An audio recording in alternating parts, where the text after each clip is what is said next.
I showed that these guys who's at the top level, I showed that I can outbox them and have more ring IQ at just 22 years old. Dev, after this fight, heading into the next fight, what do you think is going to be even better after getting this experience? After this experience, what do you think is going to be even better in the next fight? Man, I'm getting better and better every fight. You know, I'm only getting better. Keep walking. Devin, in the press conference, you said you wanted belts. Obviously, at this point, what you say so young in your career is really about creating that legacy and making history for yourself at such a young age. You got to put it on. Yeah, of course. Every fight, every fight from this point on, of course, I want my name to be mentioned on the great fight. I understood it at 20 years old. I think it's everything been before, so of course. Obviously said that the big fights cannot be made at 35. So Josh Davis is undisputed. Did you happen to catch his fight last weekend? Of course, he looked great. But right now, my main focus is on 35. Let's do it. Let's do it. Let's make this big fight happen for the real undisputed. God damn, let's go. Scared. Man. Ladies and gentlemen, all over the world, to all the boxing fans, to the subscribers, to all the media, to everybody, to the boxers, to the promoters, this is your host, Rapstar Boxing Knowledge. Now, I'm just going to say this. We had a great weekend of boxing. But before I get to cook about the Devin Haney and Jorge Linares and how people viewed the fight and what they think about Devin Haney right now, we're going to get ready to cook. But before I get there, I just want to let everybody know and share my experiences with all the subscribers and the boxing fans. In today's world and where we are in boxing, right now, we are growing every single day. In the media channels, if you look at what's going on out there, there ain't nothing like what we do today. ESPN, even Showtime, DAZN, all these guys have got the platforms for the fighters.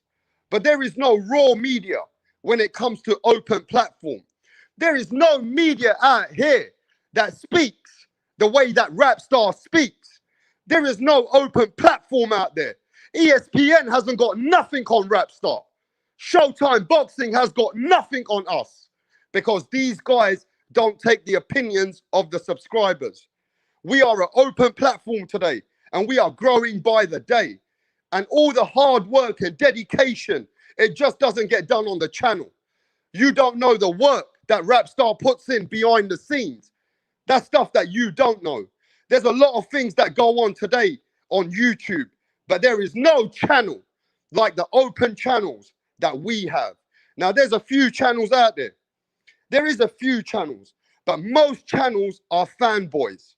Most channels out there, they're either a fan of a fighter. You get what I'm saying? They're not covering boxing. So there is a few channels who cover the sport from their heart and their passion. There is a few channels out there that cover this sport with a logical brain, with an unbiased opinion. Now, let me tell you something. I ain't no fanboy of any boxer, but I am a big fan of the sport. It's a big difference. Rapstar is no fanboy of any motherfucking boxer, but I am a big fan when it comes to the sport of boxing. So when we cover the sport on Rapstar, we cover it logically, unbiased. Everything's open, everybody's opinions, and there is not many channels out there. In today's world, there is not hardly any media channels covering the sport like we do. Now, there's a few brothers out there that I'm going to mention who do cover the sport from their heart and their soul because they love the sport. They're not here to degrade the sport. You need to go and follow some of the brothers out there like Punch Drunk Boxing. He don't play around. The man's a 24-hour fucking working holic for boxing. If you want updated news, you don't need no Google. Go see Punch Drunk Boxing. We got people out here who started from nothing, but because they kept it real, they got boxers coming on their channel today. These are people that nobody helped to get into the true media. True media is very hard to get successful because true media is a media channel that gets away from all the biased opinions, the hate, and it gets away from the fanboys. We got another bro there called Major Key Boxing. Go support him.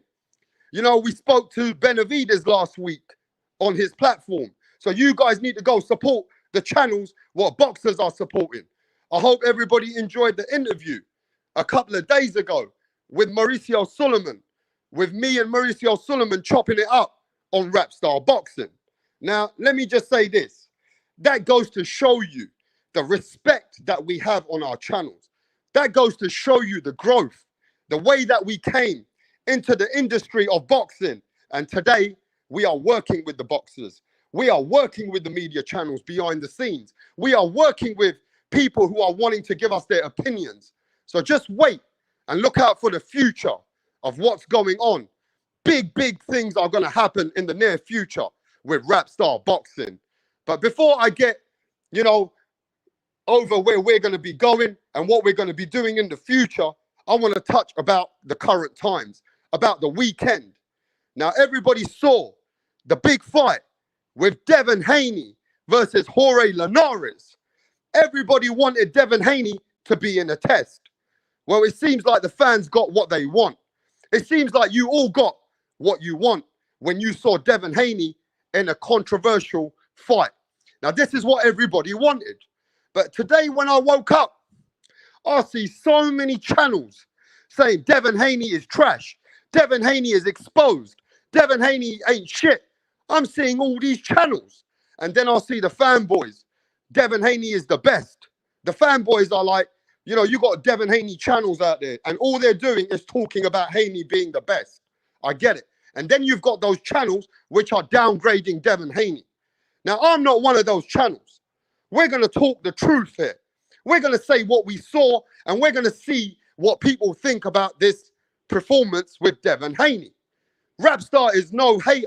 I love everybody in the sport, and we're going to cover it in what we saw with our eyes in this fight with Devin Haney and Jorge Linares. But let's keep this shit cooking. Black and brown, everybody better go and support Black and brown boxing. You know, you want some smoke, you want that free smoke, you go see Black and brown. You got a problem, you got some issues, you go see that Black and brown on Black Friday free smoke. But I don't know what happened to him this Friday, but if you want the smoke, you go catch him out. But let me get cooking. And before I get cooking, I want to make sure I reach out to the people which are in the channel right now. Let's go. Right, we got Mr. Sinister in the building. Mr. Sinister, what's going on, bro? He's always supported Rapstar. We got HLD. We got Alex H. We got Just Blaze. We got Eric Gomez. We got my brother from the other side, Demeter, in the building. We've got Eric Gomez. We got Presidential Luke. We got Albie. We got Jashawn Brown from the other side of the pond. Yes, Jashawn. We got Marka. Marka, what's going on, bro? We got Bruce Goes. Bruce Goes in the building. Yeah, man. Johnny Blaze in the building. This is amazing, man. Let's get ready to cook. We ain't messing around out here. We got Shelton Moore, another man who's a hardcore man when it comes to sport of boxing. We got Stephen 47. What's going on, Stephen? I hope everything's good with you. We got Brown gone, and let's get ready to cook. Now, everybody who saw this fight with Devin Haney and Jorge Linares, I want everybody just to take away all this stupid biased opinions. And let's look at this fight as a proper hardcore boxing fans. Now, for the first 4 rounds, Devin Haney came to this fight with such a great pace. Let's not forget, Devin Haney was outboxing Linares from the beginning. And his punch output, let me tell you this right now, Devin Haney's punch output was double of Jorge Linares. You know, Devin Haney was releasing the double jab. He was constantly releasing that double jab to get Linares out of his timing. And I think what Devin Haney was aiming for was making sure that Linares can't land him with that left hook. Now, you saw the left hook. You saw when Devin Haney kept coming in with the double jab, Linares was just trying to catch him with that one left hook. Now, he caught him. I ain't going to lie. In the early rounds, he caught him. But Devin Haney was able to take that shot. Now, Devin Haney, he started assessing Linares, and he realized, I better just wait. I better just wait before I start going all in. You know what I'm saying? But Devin Haney was trying to play smart. He was just going with a double jab, coming in there, trying to come in with the right hand. But Linares was very crafty. He was trying to hold back all his energy in the first 4 or 5 rounds. Now, if anybody goes and watches this, Linares was actually composing himself. He was trying to get Devin Haney in the trenches. You get what I'm saying? He was trying to get Devin Haney to come over here and get in the middle. So now, let me just say this. Linares was calling Devin Haney in. And Linares was trying to use his brain, trying to think, okay, I'm going to get Devin Haney to get comfortable. Once Devin Haney gets comfortable, I'm going to see if Devin Haney wants to start trading with me. That was Linares' game plan. Now, where Devin Haney went wrong, if you ask me, those first 4 or 5 rounds were a masterclass. Those first 3, 4 rounds were that showed me Devin Haney is a great boxer. Devin Haney got a great jab. I don't give a fuck what anybody says. Devin Haney got a good jab. But it's just where he went in. After the 5th round, Devin Haney started moving that pace. But once Linares got Devin Haney into the trenches and started getting Devin Haney, what happened is Devin Haney felt comfortable. At a certain point in that fight, Devin Haney has never fought in the way that he fought yesterday. You have never seen Devin Haney that aggressive. Devin Haney wanted to give the fans what you wanted. So he came into the trenches. He started coming forward. As the round started carrying on, Devin Haney started bringing in the pace. And he started pushing Linares back. Now, we know in the beginning of the fight, Devin Haney was moving on his feet. He was moving around, and he wasn't trying to get involved. But once he got coming forward, and Devin Haney started becoming a bit flat-footed, he wanted to move forward. Now, that was the game plan that I don't agree with Devin Haney. Where Devin Haney went wrong is that he tried to please the fans. He got himself emotional, and he went in and he tried to give Linares everything he got in the 8th and 9th round. When he started getting aggressive and Linares brought him in, moving back, Devin Haney started getting himself comfortable, thinking that he was going to be coming forward and hurting Linares. At one point, Devin Haney went for a stoppage. Devin Haney got himself comfortable, thinking that he was going to get a stoppage with Linares. And he tried to outpace Linares. He tried to, come forward. He was giving it to him on the ropes. But that was a mistake, because Devin Haney don't fight like that. Devin Haney don't fight in the way that he tried to fight.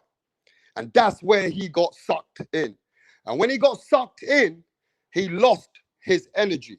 When you know that the man is outpacing himself and he went coming forward to try and stop Linares, that's where Linares had what he wanted out of Devin Haney. He wanted Devin Haney to be coming in there and giving it to him. He wanted Devin Haney to try and bring it to him. And that's where Devin Haney went wrong. Now, we all know that there's a few rounds in there which were shaky. But once we got to the 9th round, we know Linares, he felt like he wanted to, push it on him. And everybody saw when Linares started lefting off that left hook, he was catching him. You know what I mean? He was hurting Devin Haney a little bit. Now, everybody calling Devin Haney a hugger, huggy bear. They're calling him all kinds of names out there. But we got to remember this. When Linares caught him with that shot in the 10th round, and it was an aggressive round from Linares, I gave Linares the 10th, the 11th, and the 12th. But Linares had to put it on him. And, a 35-year-old man out there as Linares, a lot of people didn't give him a chance. A lot of people said Devin Haney, you go to the Devin Haney channels, those guys were saying Devin Haney's going to stop Linares. Devin Haney's going to knock Linares out. Well, they don't know shit about boxing. There's a lot of Devin Haney fanboys, but they don't know shit about boxing. Devin Haney wasn't in there to try and even though he tried to stop Linares, that was the worst thing he did. Because that's where Linares capitalized on Devin Haney. Now, everybody saw the 10th round, which was a strong round for Linares. And everybody saw when Linares caught Devin Haney towards the end of that round. Shit, bro. Devin Haney was lucky that that punch got landed at the last end of that 10th round. Because Linares started doing his dancing. He started showing Devin Haney to go to his corner because Devin Haney was shook. Devin Haney's knees had gone, his legs had gone, and Devin Haney went back to the corner wobbling real fucking bad. Now, that's where you see a heart of a lion. That's where you gotta respect a fighter who can come from knowing that he's been shaken up like that, knowing that he can nearly be stopped. He still came out on the 11th round, knowing he was shooken up, and he was able to absorb himself. Yes, he started hugging a lot. Yes, he was really hurt. Yes, Linares was trying to capitalize. Yes, Linares was still giving it to him. And you know what I mean? Linares was putting it on him on the 11th round. But what we got to recognize here, bro, is there's no fucking playing games here. Devin Haney absorbed the pain. Now, you can hate him, you can love him. You can say he got exposed. But I'm telling you now, that's going to do a lot for Devin Haney. How Devin Haney was able to compose himself and take that beating and be able to just hug in the 11th round. Now, yeah, some people say the referee should have took a point off Devin Haney. Maybe he should have. But Devin Haney had to survive. Devin Haney had to survive. And he was in survival mode. So when a man's in survival mode, he's got to do whatever the fuck it takes to stay in that fight. You know what I mean? Let's just stop this bullshit, bro. You guys are not boxing fans. You guys are fake fucking fans. Because Devin Haney deserves respect to be able to take that shit. You know, people don't recognize. You wanted to see Devin Haney get shook. You wanted to see Devin Haney take a shot. And he came back from that. And you don't respect him for what he did in the 12th round? The man came back in the 12th round, bro. And he wasn't ready to go out. That's the heart of a champion. Now, there is a lot of questions that we got to be answering. You know, we're in today's era of boxing. And it seems like today's era of boxing, that if a man takes a punch, if a man takes a close fight, he ain't shit. Well, I'm going to say this. Some of those boxing fans don't know shit about boxing. They just don't know shit about boxing. When you grow as a boxer, you need diversity. You need to grow as a fighter. And how do you grow as a fighter? You only grow from fucking experiences. You only grow from how you... These are the fights that Devin Haney needed. But you guys want to shit on the man. I get it. Devin Haney ain't that guy that you appreciate because he ain't a knockout artist. He ain't the man who can bring that shit. But he gave you excitement. He fucking went for it. So you want him to make it more boring? You know that he could have made that fight a bit more boring. But he tried. But he don't get no respect for fucking trying. And I'm telling you right now, put some respect on Devin Haney's name. I'm telling you, Rap Star's telling you, put some respect on the boy's name. He's 22 years old. He's growing. And let me just explain to everybody, in the past, when these young boys were growing up, you look at Sugar Ray Leonard. Sugar Ray Leonard was doing the stinking dance against Duran. Roberto Duran put Sugar Ray Leonard and made him do the fucking stinky leg. But you guys don't fucking forget that, do you? When Sugar Ray Leonard was in the fucking ring, bro, he got embarrassed. Come on. When Mayweather came up, Mayweather got fucking shook by Zab Judah. Come on. Are you guys boxing fans or are you Devin Haney haters? Are you Devin Haney fanboys or are you going to keep it real? Because there ain't many people who are keeping it real out here, bro. You guys have got to be boxing fans. And Devin Haney grew from that fight yesterday. Look at what happened with the fighters which were coming up. You know what I mean? All the greats have to be tested. Everybody got tested. Ryan Garcia got tested. Ryan Garcia got dropped by Luke Campbell. Come on. That was a test for Ryan Garcia. Ryan Garcia, a much better fighter than he was. Trust me, when he comes back, he's going to be a better fighter than he was. And that's the kind of fights you need to grow. I mean, Teofimo Lopez, bro. When Teofimo Lopez stepped up with Nakatani, nobody knew Nakatani was that good. And Nakatani gave Teofimo Lopez a hard fight. At that time, I remember the boxing fans. Teo in a hard fight. Teo ain't the real deal. But that's what made Teofimo Lopez, is knowing that he's going to be in the trenches. Those are the fights that made Teofimo Lopez. For having a hard fight, you're not always going to have an easy fight as you step up. Now, let me say this. You fans wanted Devin Haney to step up. You fans wanted Devin Haney to give you an exciting fight. Now, he did. But at the same time, he got hurt. So isn't that credit where credit is due? Where a fighter gets hurt and he comes back from that? Come on, bro. Let me tell every boxing fan out here, I am the most unbiased boxing guy out here. Let's forget about Bill Haney. I know Bill Haney pisses a lot of people off. But that's his son, bro. He's got to promote. He's got to be, I know he gives it a lot. I know he shits on a lot of other people. But let's forget about Bill Haney. This is about Devin Haney. Bill Haney is the promoter. And a lot of people who have hate for Bill or the way that he promotes in those fake channels, they hate Devin Haney because of it. Well, you guys ain't boxing fans. You guys are politic fans. You guys are fans which are just hating people because of channels. That's got nothing to do with Devin Haney. Now, you know that I give credit where credit is due.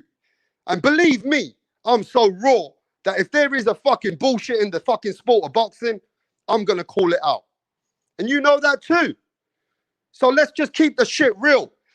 Because at the end of the day, all of our people which are hating on Devin Haney, they're only trying to hate on Devin Haney for the wrong reasons, bro. You don't want to act like those fanboys, like the Devin Haney channels and the Wilder channels. You don't need to be like that, bro. Because those are the guys which are hating on Teofimo Lopez.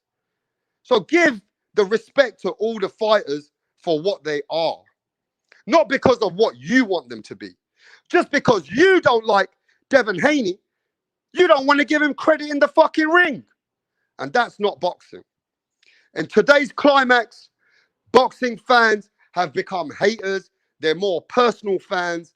And more than respecting the sport of boxing, they're more respecting a personal fighter. It's like their fighter can't do anything wrong. It's like my fighter don't do nothing wrong, bro. You know what I mean? It doesn't work like that. We've got to keep an open opinion. We got to let these fighters grow. They're kids. That's a 22-year-old kid there, bro, who gave it everything he had. But come today, I see channels saying he's exposed. Devin Haney ain't shit.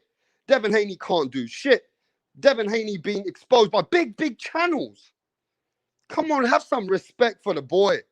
You can't be doing this anymore, man. This YouTube shit, they're very fucking biased motherfuckers. I'm telling you, YouTube, they're all haters. It's like Teofimo fucking fans just want to hate on Devin Haney. Because Devin Haney fans hate on Teofimo. Well, people shouldn't act like that because Teo's getting the hate. You know what I mean? You should not be trying to be biased because of Teofimo Lopez.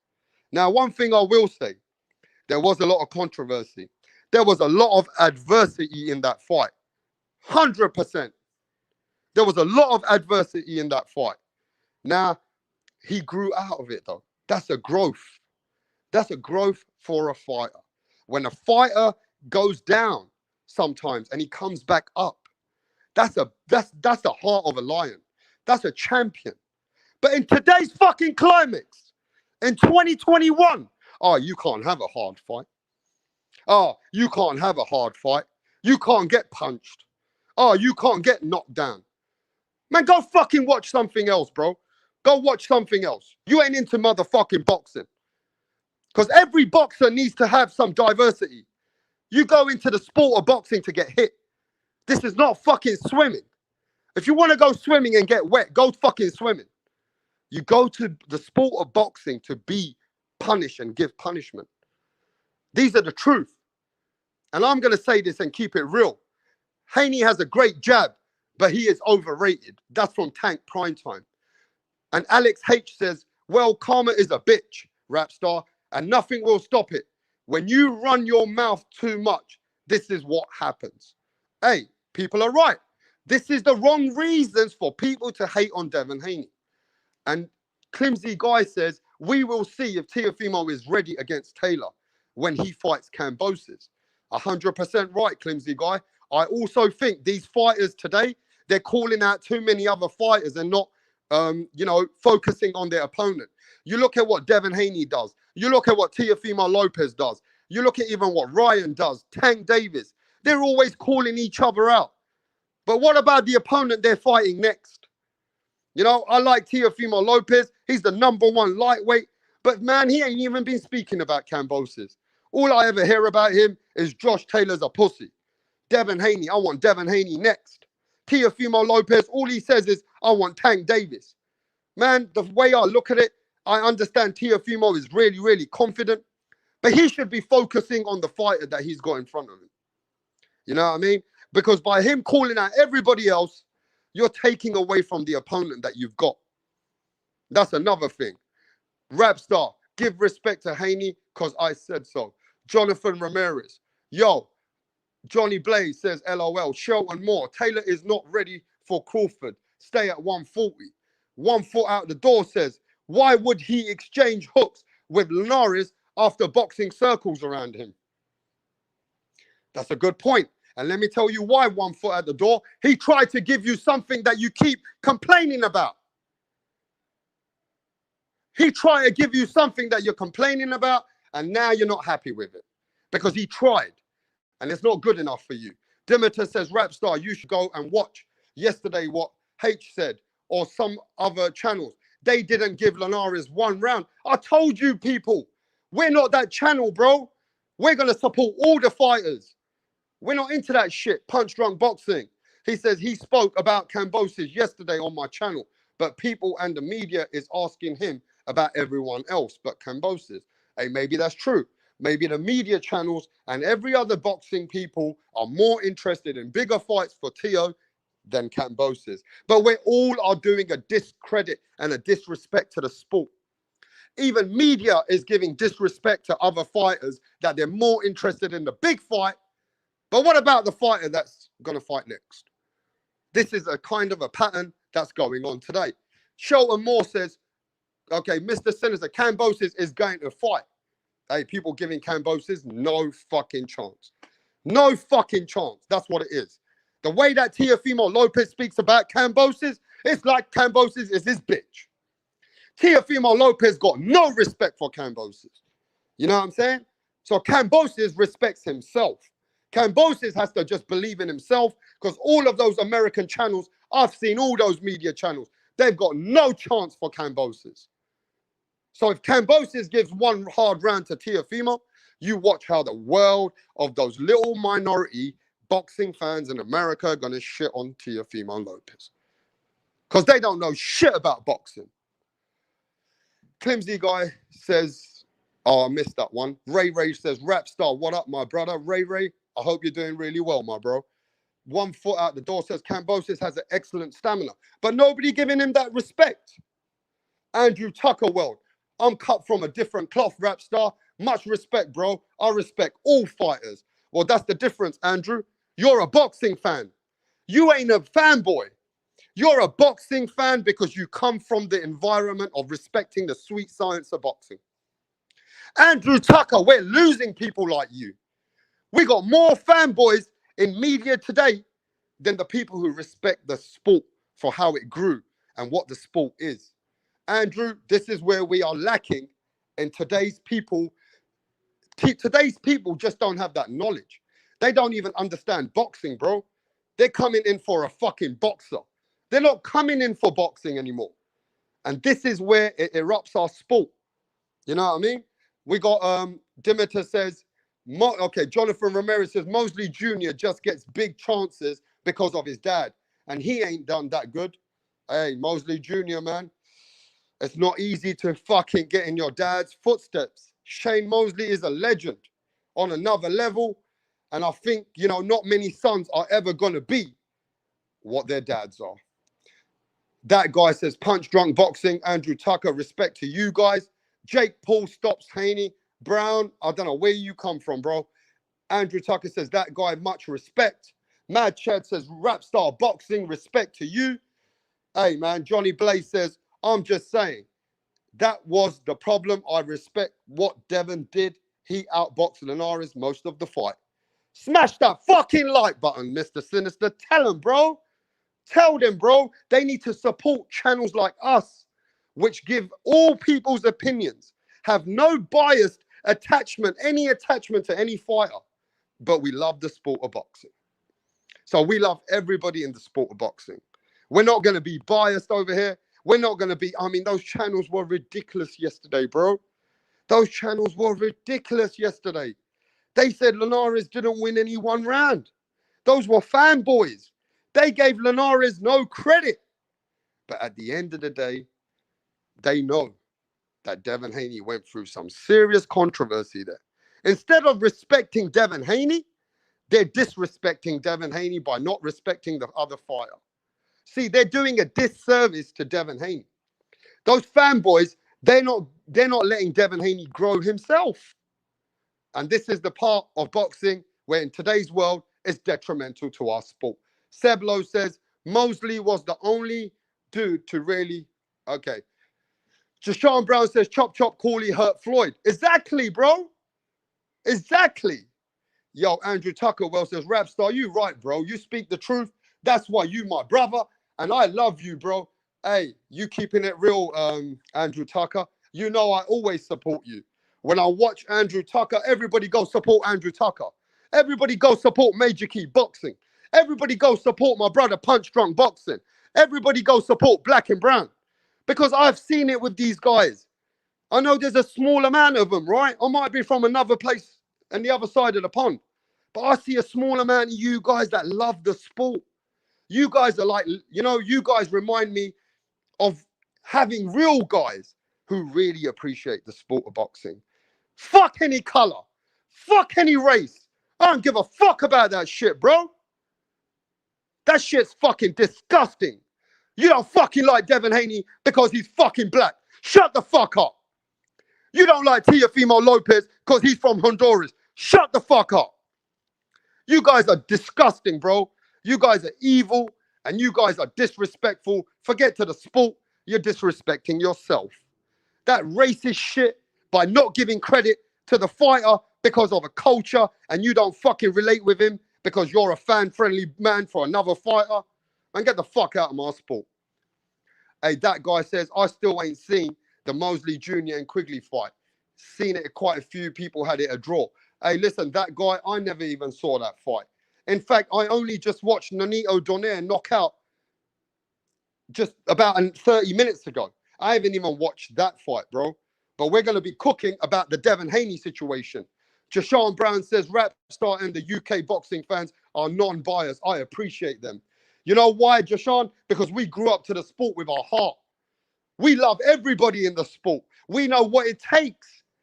It's another level, bro. You get taken down and you come back up. You take a punch and your legs are gone and you're trying to stay in that fight. That deserves a lot of respect because that's what grows a fighter. When a fighter can go through deep waters, it brings them to a better situation as they grow and they go up in level. Because Devin Haney needed that. Devin Haney needed that fight. You want him to fight Teofimo Lopez? Well, he got to be challenged. You can't just throw Devin Haney straight in with Teofimo Lopez. You've got to let Devin Haney grow. So when he fights Teofimo Lopez, it's going to be such an exciting fight that, you know what I mean? He's got himself into the position in the right way. And that's what's going to give the best fight to the fans. You know what I mean? Because you've got two fighters who are ready for each other. You know? And at the end of the day, as far as I'm concerned, I think that would have done a lot for him. Just like it did a lot for Sugar Ray Leonard against Duran. Just like it did a lot for Floyd Mayweather against Zab Judah. Just like Berlanga. People hate on Berlanga. Berlanga knocked Nicholson down 4 times, but it's not good enough. What fucking boxing fans are we dealing with today, bro? In today's environment, the boxing fans have coming out with shit and shit that I've never seen before. They don't want to give credit to Berlanga for knocking this guy down because they wanted him to knock out Nicholson in the first round. So you don't want Berlanga to become a better fighter, right? You don't want Berlanga to be a better fighter. It seems like you don't want to see the best for the fighters. Coach C says, Rapstar, you a real one. Even after going at it with Teofimo Sr., you still give Teofimo Sr. respect. You still give Teofimo respect. Because I told you, I told everybody, I don't care what Bill Haney and me and him go back and forth. I don't care about that. That's fun for the fans. That's fun for all you subscribers. That's for all of you guys. You know what I mean? At the end of the day, if he disrespects, you know Rapstar's not holding back. But that's got nothing to do with Devin. However me and Bill go back and forth, Devin deserves his acknowledgements. Devin deserves all the respect he gets. It's got nothing to do with him. Even if Teofimo Sr. called me all the names, I don't give a fuck about that. I don't give a shit. Whatever fucking Teofimo Sr. thinks, or whatever I fucking had the argument with, I don't care. Because Teofimo Lopez, I watch him as a boxer. I don't care about all that bullshit, man. See, other channels, when they get into this kind of problem, they get, what's it called? They get upset. Other channels, you see people, they're weak, they get emotional. And those emotionals take away the logic. So they can never, ever give you an open opinion about boxers. They can never, ever tell you what you need to hear. Because they themselves, inside of themselves, have a different version of how they look at everyone. Rapstar's nothing to do with that, bro. I'm going to give Devin Haney all the credit if he deserves it. And I'm going to also give him, you know what I mean? He's going to get criticism where criticism's due. Same with Teofimo Lopez. But yeah, man, I do think these days people are not grown up in that way. They don't understand the sport, the logistics of the sport. They don't get it. But I want to say, you know what I mean? I want to say a big shout out to some of my people. What? Because you know when Rapstar cooks, he gets going. 1 foot out the door. What are you saying, bro? Lisa Bell's in the building. Rapstar and the chat. Respect. Tycho TV. Rapstar is starting to sit the Bill Haney Kool-Aid. Most people are scared to question their own beliefs. That's 100% truth. They don't want to know about their own beliefs, bro. They don't want to know the truth. They're just in it for a certain reason, just to try and deal with some poison. And, you know, this kind of poison in our sport, hating the fucking acknowledgements, hating the fighter for what he really is, it just shows me, man, that there's so many media channels which are fanboys, bro. They're just fan fucking boys. As simple as that. Tycho TV says that boy talks way too much shit to be allowed all these excuses, Rapstar. Now, Tycho TV, this is what I'm saying. You are hating on Devin Haney for the way that he speaks. And you're hating on Haney for the way that his dad speaks, bro. I mean, come on, man. Everybody used to speak a lot of shit, bro. Why you don't fucking give the man respect in the ring? Fuck what he says. Give a fuck what he says, bro. That's just a narrow mindset that a lot of fans have got. Fuck all that politics, man. Just look at the fight and show me where Devin Haney deserves respect out of that fight. Stop looking at the holes all the time. Because you want, okay, let me ask you guys this. Do you guys want Devin Haney to grow? Do you guys want Devin Haney to become a better fighter? Then support him for that. Stop supporting him for the shit that you don't like him saying. Stop supporting the shit. Stop fucking being biased about the shit that you don't like to hear. Because that takes away from the man's, you know what I mean? That's not what it's about, bro. Come on. No, he is not hating. He's talking facts. Look, I get it. You guys hate Devin Haney because sometimes Devin Haney, he says things that I want to fight Teofimo Lopez. I want to beat Ryan Garcia. I'm going to, you know what I mean? But what's that got to do with the ring? What's that got to do with Devin Haney growing as a fighter? What's that got to do with Devin Haney getting better as a fighter? So because he's so rude, because his dad's so rude, now you're not going to give him the fucking accolades. Come on, bro. So what if he says all those fucking things? Look at what Floyd Mayweather used to do, bro. Look at what Mike Tyson used to say.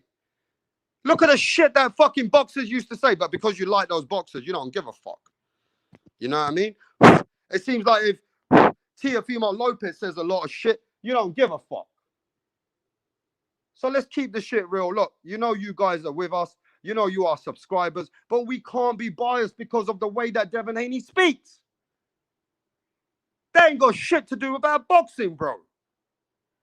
Even if his dad's rude and he's out there and they're rude, I understand Devin Haney's made some rude comments. But Bernard Hopkins did the same fucking thing, bro. Bernard Hopkins told everybody, I ain't going to let no white boy beat me. He got a lot of hate for it, didn't he? So all these kind of things that fighters, you know, they say these kind of things, doesn't mean as subscribers and fans that we need to hate the man. Come on. We've got to start growing as fans. Boxers are going to say certain things. They're going to say crazy things, bro. It doesn't mean that you're going to have to bring that in the ring with them. You get what I mean? Nobody said nothing when Mike Tyson said to Lennox Lewis, I'll eat your children. Mike Tyson said, I will eat your fucking children alive. I didn't see nobody hating Mike Tyson at that time. Why? Because Mike Tyson's more of a crazy motherfucker. Mike Tyson's a street boy. That nobody fucking hated on Mike Tyson when he was fucking saying crazy shit. But you want to hate Devin Haney because of saying all that shit, yeah? Come on, bro. Stop that shit, man. We got to grow as fans. Now, Abby says, I don't respect the dishonesty from Haney that he was saying he wasn't hurt. I would respect more from a fighter if he openly tells the truth. Now, look, at the end of the day, this is the problem, right? A lot of people, some people don't like Devin Haney's personality. And it looks like because you don't like his personality, you know what? You're not happy with Devin Haney in the ring. So no matter what the fuck Devin Haney does, you're going to find a way to hate him. It's one of those situations. No matter what Devin Haney does, you're going to find a way to hate him. Well, I'm going to say this. You know, some of you guys ain't as good. You guys are just as bad as some of those Tio fans. Some of those guys who hate on Teofimo Lopez. How many people know that Teofimo Lopez is the real deal? Teofimo Lopez has gone and put his life in risk once, 2, 3 times and gave everything to the fans. But still, those Devin Haney fans hate on Teofimo Lopez. No matter what Teofimo Lopez does, he gets the hate. And that's what seems like what's happening to Devin Haney now. That no matter what Devin Haney does, he's going to get hated. So we've got to keep it, you know what I mean? We got to keep it real both sides now. That some people just don't like Devin Haney's personality. So if you don't like the man's personality, come on, man, that's double standards, bro. Like Milo Grogan said, that's double standards. You guys have got to be happy for the sport for Devin Haney to grow. Because if you don't want him to grow, just say we don't want nothing for Devin Haney. Just say you don't want to see nothing great for the man. Okay, so it's a personal opinion. But I want to see the fighters make the best ever fights. I want to see growth for the fighters. I like to see fighters in positions which help them become better fighters. That's the way I look at the sport. You know, because nobody's ever going to forget that Devin Haney got hurt in Linares' fight, but he overcame it, right? So if Devin Haney does something great in the near future, you're going to say, oh, you know what? He learned from the Linares fight. He learned from the Linares fight. HOD says, hard to respect Haney as a champion. In his first test, he almost got KO'd when he should have stopped Chinny Old Linares within 7 rounds. HOD, you can see it as you want. You got all the opinions, how you want to see it. But at the end of the day, as a boxing pugilist, you got to look at the growth in Devin Haney in that fight. You know what I mean? There was controversy in that fight that could help Devin Haney grow for the next fight. Now, do you want Devin Haney to have the fight with Teofimo Lopez? You want Devin Haney to fight Ryan Garcia? Well, these are the kind of fights he needed to be in those fights. Do you not want him to do good in those fights, do you, HOD? Let's be honest. Because when he fights Ryan, you don't even want Devin Haney to win anyway. So if Devin Haney is going to put on a greater performance, he has to grow, right? Are you happy for Devin Haney to grow? That even though you said he was nearly meant to get knocked out, he never got knocked out. Come on. Even though when Devin Haney nearly got fucking stopped, he never got stopped. So doesn't he get respect for that? Or are the boxing fans the fans that I told you all earlier today, that if one guy gets hurt, oh, he ain't shit. He ain't this. He ain't that. Now, let me remember all this. And I'm going to keep you guys are going to have to be accountable. If Teofimo Lopez gets shooken and he comes back and he wins, is Teofimo shit? If Teofimo Lopez gets hurt and he comes back and he beats the guy, ain't Teofimo Lopez shit? Is that what fans we have today? So you fans are not the same fans who watch Muhammad Ali, who watch Joe Frazier, who watch George Foreman, who watch all the Sugar Ray Leonards, Duran, Thomas Hitman Hearns. All these guys got shook and they became better fighters. But you don't want that for Devin Haney? Keep the shit real. You don't want Devin Haney to grow, bro. Stop the cap. People don't want Devin Haney to grow. Stop the cap. I get it. I understand it. There's too much hate out there in America. I get it. I've seen it myself. I'm disgusted with all the hating and the fanboys myself. I understand that makes that situation hating each other's fighters. Now, look, Presidential Luke says, I got respect for Huggy Bear. But at the end of the day, bro, let's keep the shit real. Huggy Bear, you can say what you want. That's the referee's job. He had to do what he had to do to survive. He has to do what he has to do to survive.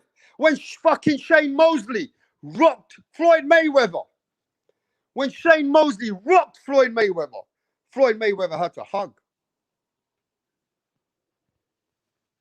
Your best fighter of the world in Floyd Mayweather, he had to hug. He had to hug, bro. He had to hug fucking Shane Mosley. Let's not forget, Floyd Mayweather done the stinky leg after the second time he got hurt. And then he had to really grab Shane Mosley. Now, I understand, but this is a 22-year-old boy who's got to grow in the sport, bro. Stop the motherfucking cap.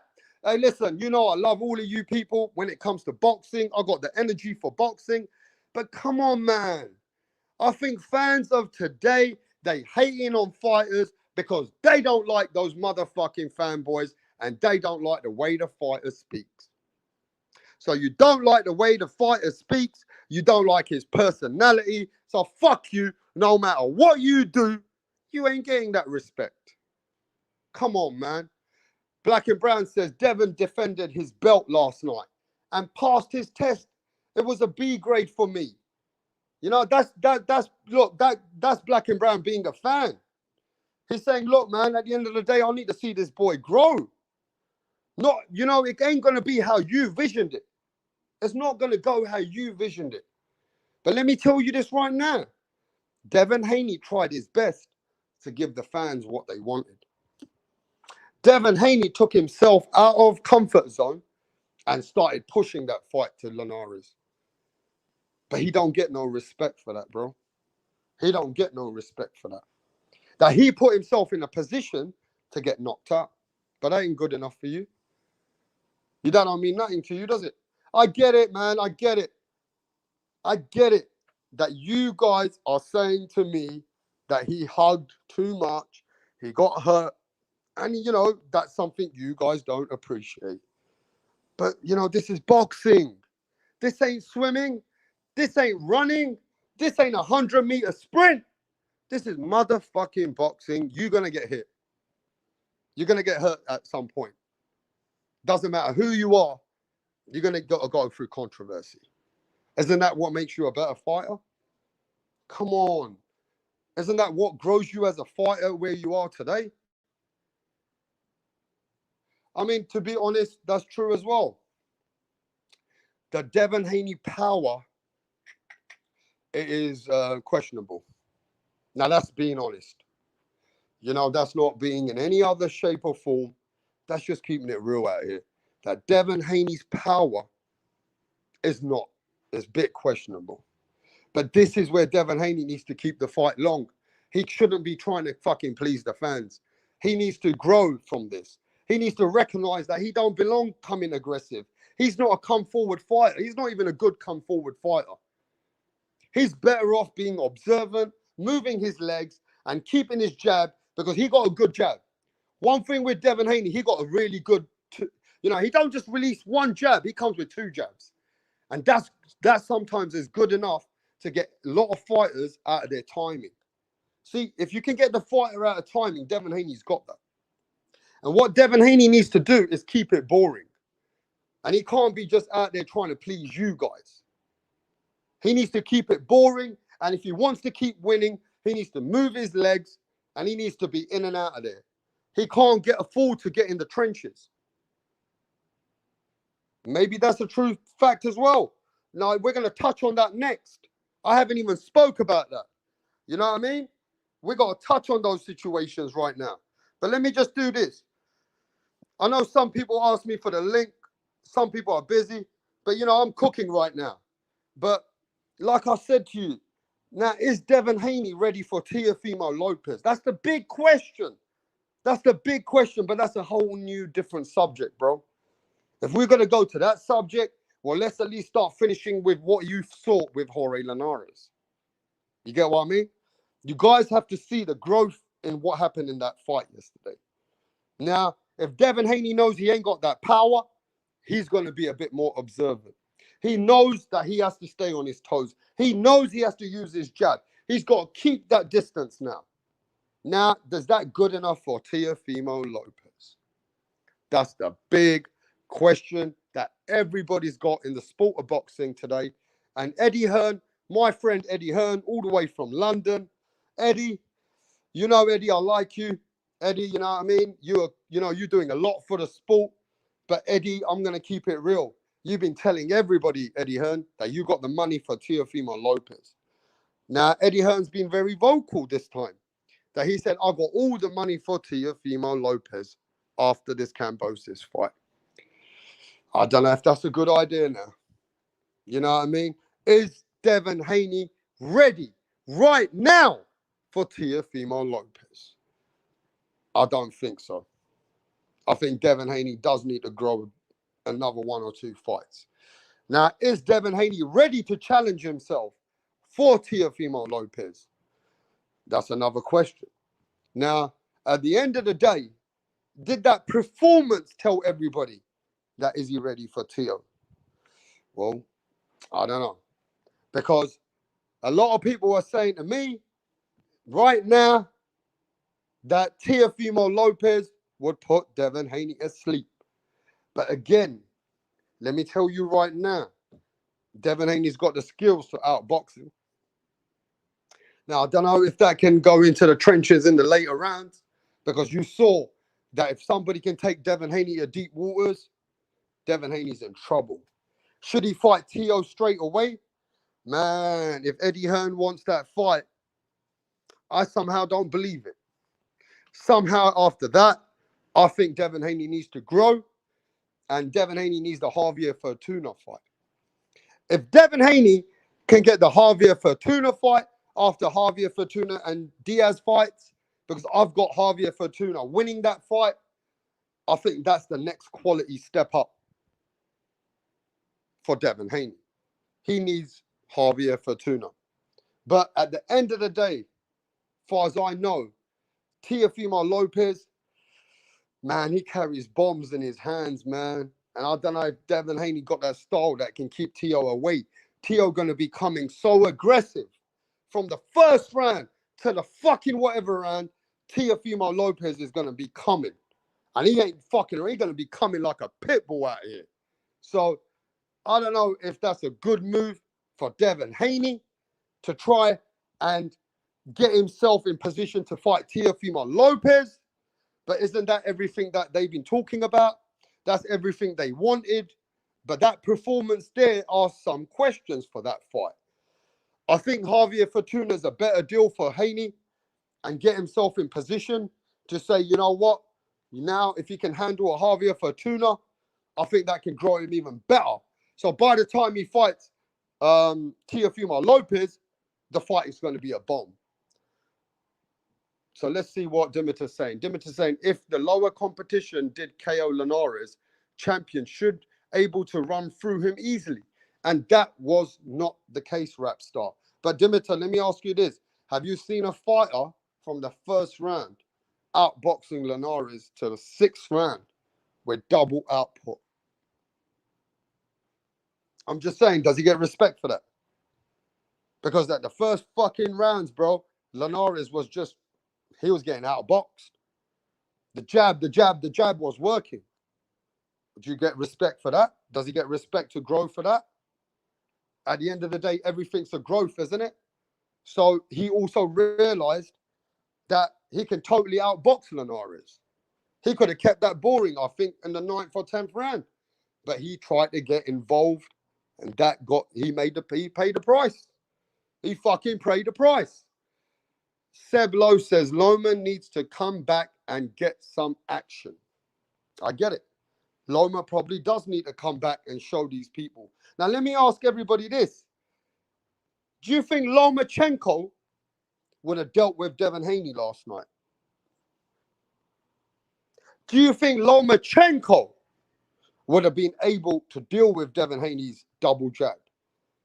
Would Lomachenko would have been able to get Devin Haney in the deep waters like he did to Teofimo Lopez? Brown Gon says yes. Shelton Moore says no. Would Lomachenko deal with Devin Haney? Brown Gon says Loma stops Haney in the 4th round. Jim Morrison says that's right. Stay sharp. Brown Gon says yes. Of course, rap star LXH says yes. Leo Samento says Loma beats him. Alabi says Loma and Haney is a good fight right now. It could go either way. Tycho TV says Loma makes Haney quit. Okay. 1 foot out the door says hard to say. It's not the same fight. Seblo says yes, because Haney has less power. HOD says Lomachenko beats Haney in 8th round. Trishon Brown says Devin gives Loma problems. Andre Permit says, I would like to see Michael Polite Coffee versus Carlos Takam next on the undercard of Wilder Fury. That's a whole new fucking fight, bro. We're talking about the Haney situation here. But I appreciate you. Joni Blaze says, I want to see Haney Comey fight after Fortuna. Jim Morrison says, Haney knocks out Lomachenko. Okay. Jonathan Ramirez says that was a Linares game plan to start late and try and catch him in the second half. I said that, yeah. Andrew Tuckerwell says Loma versus Haney is a good fight, but Loma a major test for Devin. Hey, Andrew's keeping it real. Tycho TV says Haney doesn't have enough power to make Loma honest. Hey, that's a good point, Tycho TV. That's a good point. 1 foot out the door says if Haney beats Loma, then Teo fight is virtually guaranteed. You want to make some fucking noise? Then listen to 1 foot out the door. Go get Lomachenko next. Don't worry about Teofimo Lopez. Because right now, you want to make sure you're ready for Teo as well. That's a good point, Tycho TV. Brown Gon says, Haney is, Shelton Moore says, Loma is getting stopped by Nakatani. I disagree with you, Shelton. But, you know, we still brothers from the other side. Michael Rivera might fuck around and beat Haney. Okay. Teo moving up to 140 in 2 years at least. Johnny Blaze said, I think Loma beats Haney. Jim Morrison says Loma ain't never beat nobody like a Haney and a Hungry Lion. Okay? So Jim Morrison says Loma's never beat nobody like Devin Haney. Okay? Bruce Goes says, great fight, and I lean towards Lomachenko today. Now, that is Bruce Goes just keeping it 100% because I know he's a big Devin Haney fan. But that's a man who's keeping it real right now, and I respect you for that, for coming to my channel and keeping it real. That's a real boxing fan out here, bro. Alex H says, I don't think Devin is ready for Nakatani or Comey, in my opinion. Alex, you might have a point. Measy says Nakatani might win that fight. Okay. People think Nakatani beats Lomachenko, bro. Okay, okay. We're going to cook about that on another show for sure. 1 foot out the door says it would shut up 90% of the haters and the critics. 100%. Tycho TV says, I think they have disrespected Tio so much. Tio is going to request that fight through the WBC. Hey, I spoke to Tycho TV. I spoke to the WBC about that, and they're really encouraging that fight. You know, Mauricio told me behind the scenes, he said that Teofimo Lopez has contacted the WBC. And Mauricio, you know, he keeps it open. Mauricio said to me, Rapstar, Teofimo Lopez wants that fight. Only because he knows that can be a big fight. So Teofimo Lopez wants that fight with Devin Haney. That has been very vocal, and you're very right about that. So Milo Grogan says that piece of shit Verdeo would have rocked Devin Haney silly. Hey, who thinks that Felix Verdeo would have beat Devin Haney? You think so? Okay. Yeah, let him. High and Low says Haney is a top contender. He is far for the level of Teofimo Lopez. Hey, for sure. If that's your opinion, for sure. Brown Gone says Devin is from Northern Cali.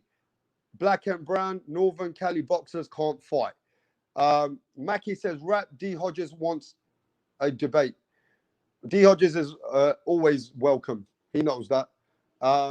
Jim Morrison says Loma resume is no good. I see Haney stopping it. Hey, Lomachenko was the fucking Jesus before he fought Teofimo Lopez. He was the pound for pound guy. Whichever way you want to cook it, he was 1, 2, or 3. Right? So at the end of the day, that's not even D Hodges. Let me tell you something. That motherfucker, that over there, that's not even D Hodges, bro. That's just a fake fucking guy.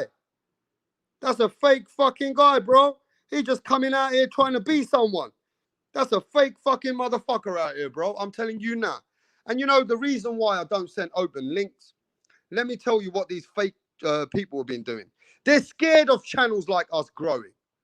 So many media channels and people are scared of Rapstar to grow because I'm reaching out to fighters, I'm reaching out to people, and you know Rapstar's growing every single day because they don't want true media.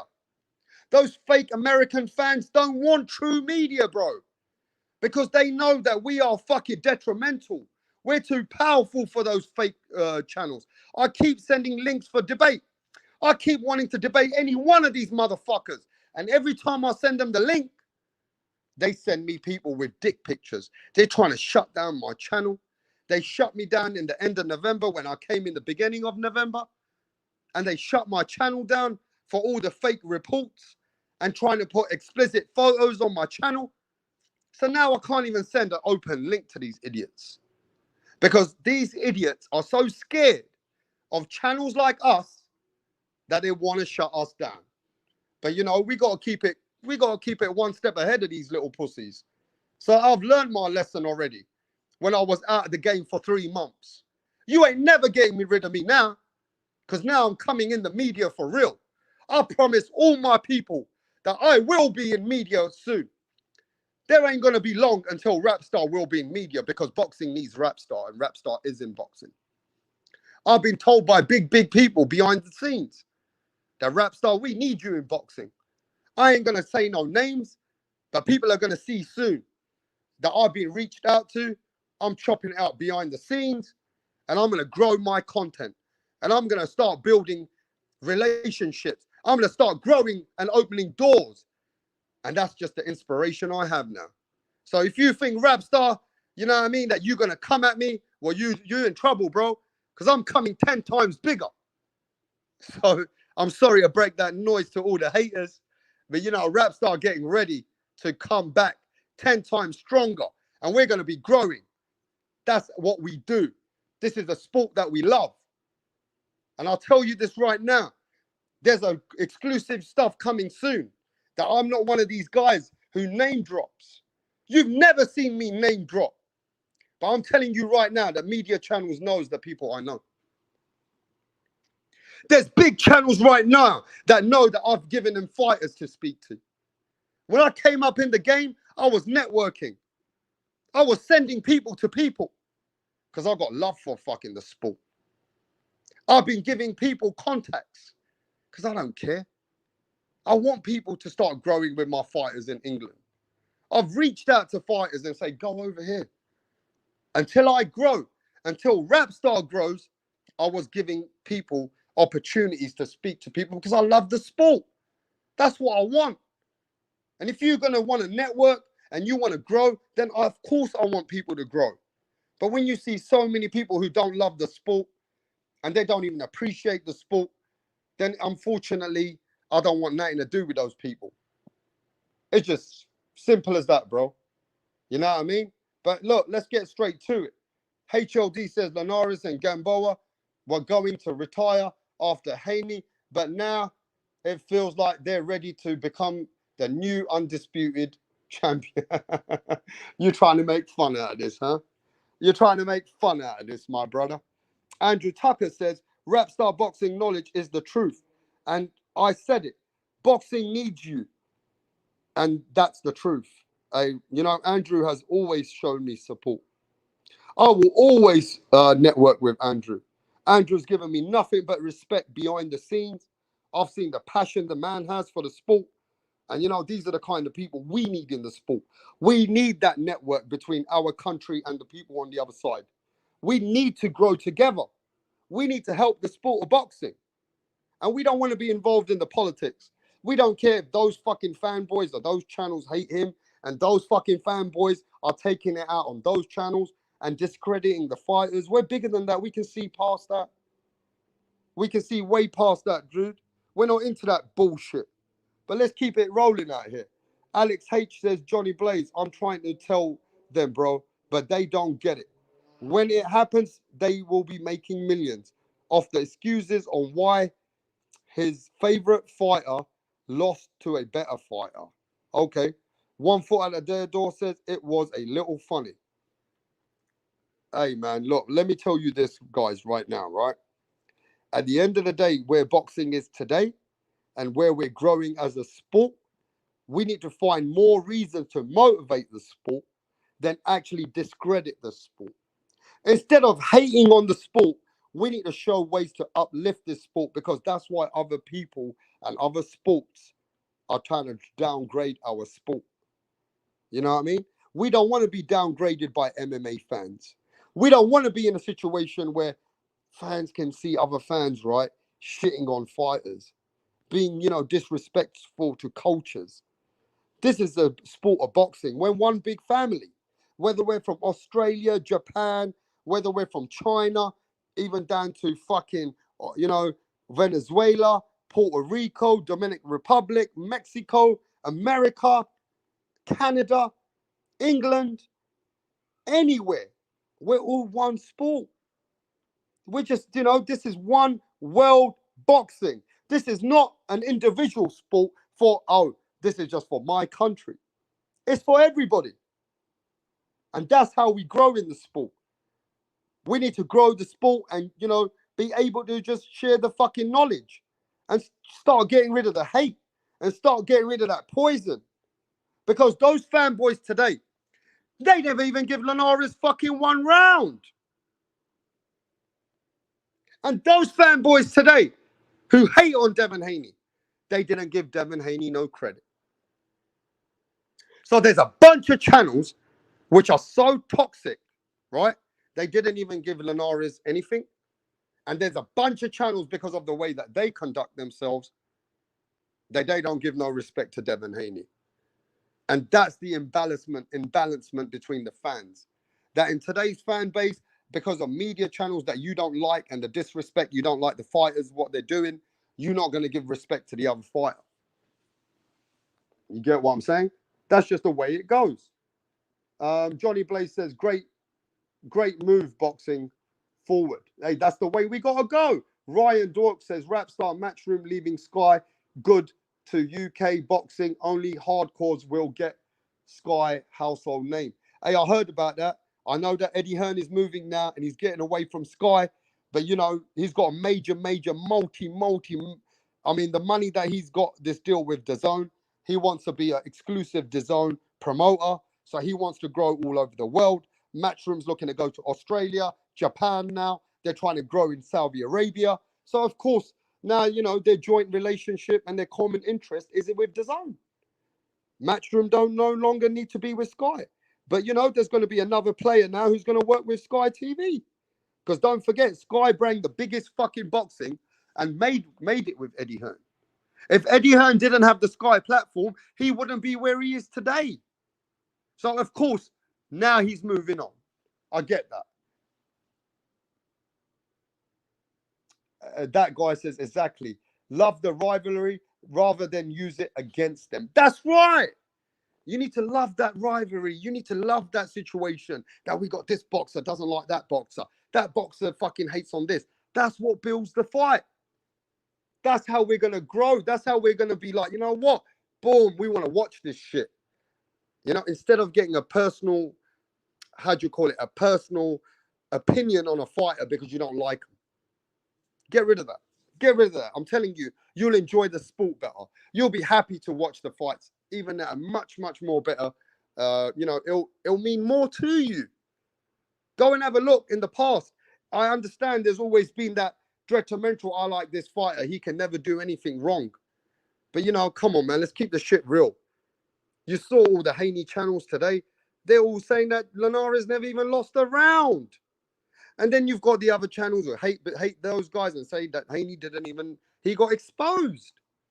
But where's the middle? Where's the balance? Where's the real truth?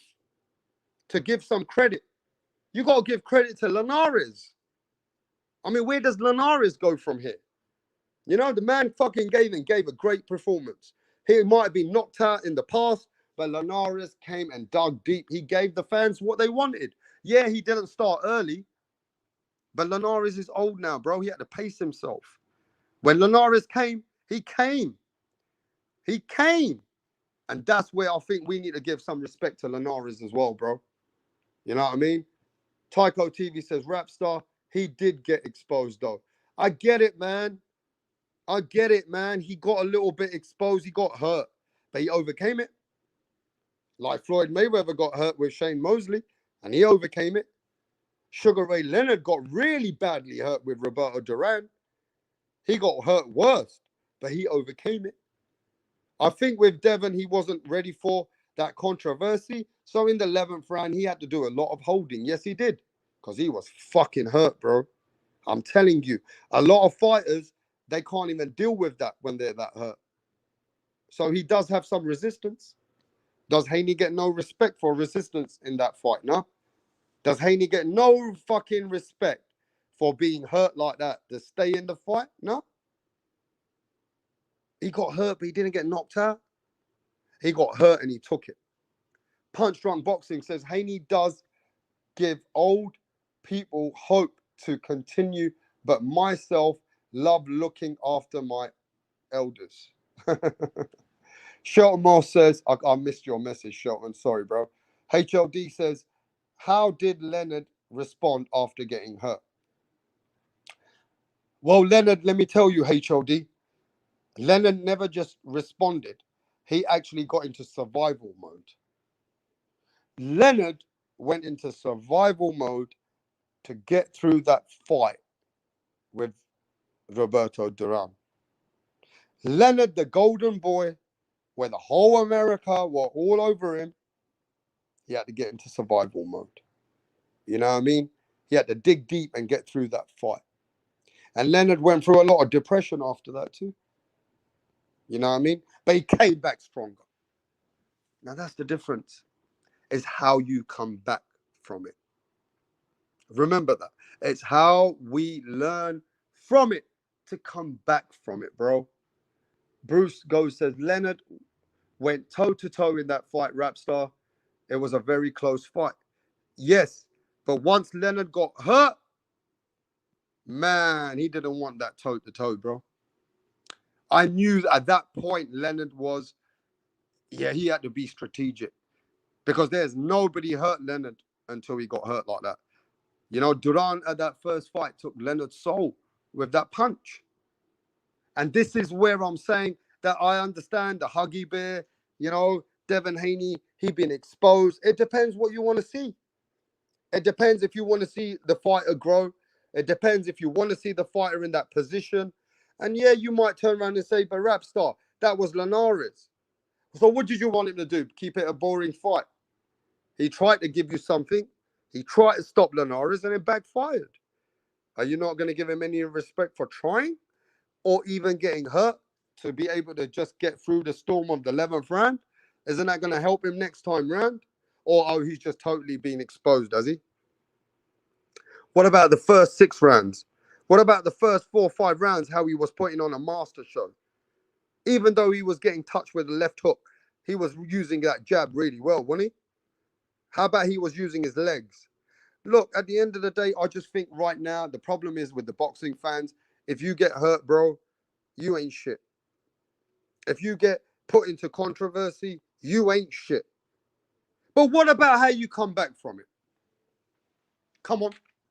What about when Teofimo Lopez got dropped in his pro debut? He got fucking dropped. What about when Benavidez got dropped in his early fights? You know, they got dropped, bro, by fucking journeymen. By fucking journeymen. But no, you don't want to say nothing about that, do you? It seems like, nah, so what? Teofimo got dropped in his pro debut. Benavidez got hurt when he was coming up. I mean, at the end of the day, this is boxing. And at the end of the day, the more you step up, the more controversial. Let me tell everybody this. Let me tell everybody this right now, what I'm predicting. When Teofimo Lopez steps up at 135, I ain't saying that he ain't already done it. I know that Teofimo Lopez has showed everybody against Nakatani, Comey, Lomachenko. But Loma was hurting Teo at the end. Teo dug deep in the 12th round and showed him. And that's where Teo showed us that he can swim.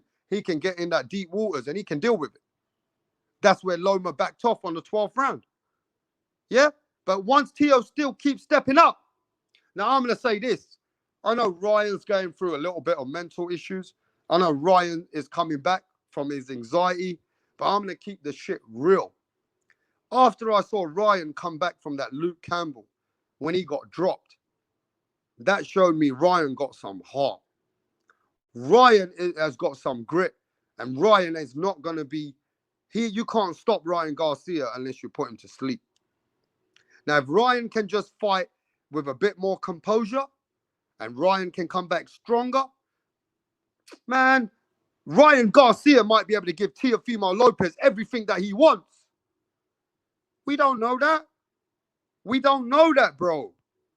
Because once Teo starts fighting, the more and more fights, he might start getting hard fights. So you're going to hate Teofimo Lopez? Because he might win a hard fight? Come on, that's not what boxing's about. Whenever you keep going up, shit might get tougher. So if that happens to Teofimo Lopez, you know what? Teofimo Lopez had some hard rounds in there. What, he ain't shit? Because he had some hard rounds in there? Come on. That ain't the way it's supposed to go, bro. Ryan, Jashawn Brown, okay. He says 1 foot out the door. You good, bro. Ryan says Ryan got no mental health issues. As soon as Haney fight finished, he said, I would have smoked him. You know what I mean? He started mocking Devin Haney. Hey, Ryan Garcia may be showing everybody he's got to come back. Ryan Garcia got to make noise. See, this is the problem. You guys hate on fighters because of what they come out with in their mouth, man. Get away from that shit. You guys are so involved in what the fighter's personality is and what comes out of their mouth more than the fucking fight game and what he brings to the sport. I just think we need to come away from that. You get what I'm saying? Now, let me just say this. At the end of the day, we got to remember one thing. Has Teofimo Lopez proved to everybody that he is the number one guy? Of course he has. But it doesn't mean that if he fights and he gets some of those fights get a little bit controversy where he loses a few rounds, where let's say he fights Tank Davis or fucking Ryan, then you guys are going to be like, whoa, Teofimo got exposed. Teofimo got exposed, but what about if he wins a hard fight with Tank Davis? What about if he wins a hard fight with Tank Davis? What, Teofimo got exposed, yeah, because he got maybe dropped. Let's say Teo gets dropped and beats Tank Davis. Does Teofimo get exposed? Answer me that question, bro. Does Teofimo get exposed if Tank Davis drops him and Teo comes back and beats the fuck out of him at the end? Does he get exposed? Is that the fans that we got? Because the boxing fans of today don't want the fighter. They think if a fighter gets hurt, he ain't shit. That's what fans we got today, bro. That's just keeping the shit real. Shelton Moore says, I have no respect for Ryan Garcia using mental illness to duck Fortuna. That's weak. I don't know, man. At the end of the day, that's a personal opinion to how you feel about Ryan. But hey, a lot of boxers have problems. We've heard the other day when I spoke to David Benavidez.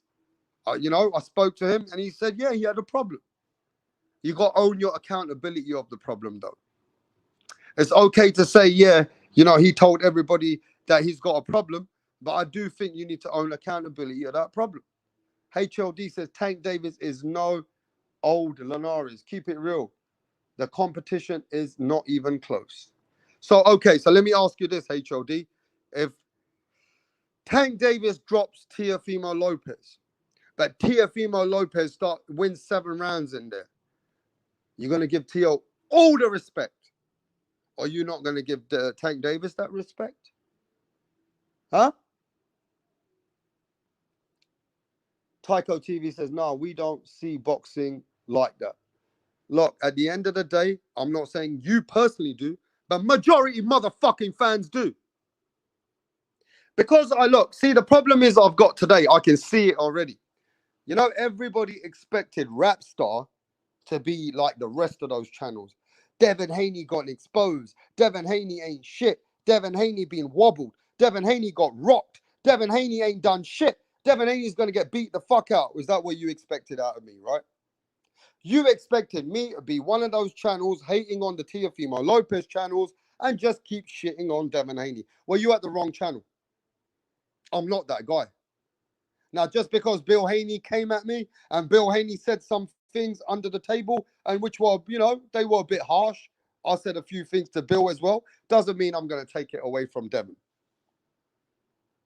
Yeah, I understand. But, Linares is a top 7 fighter.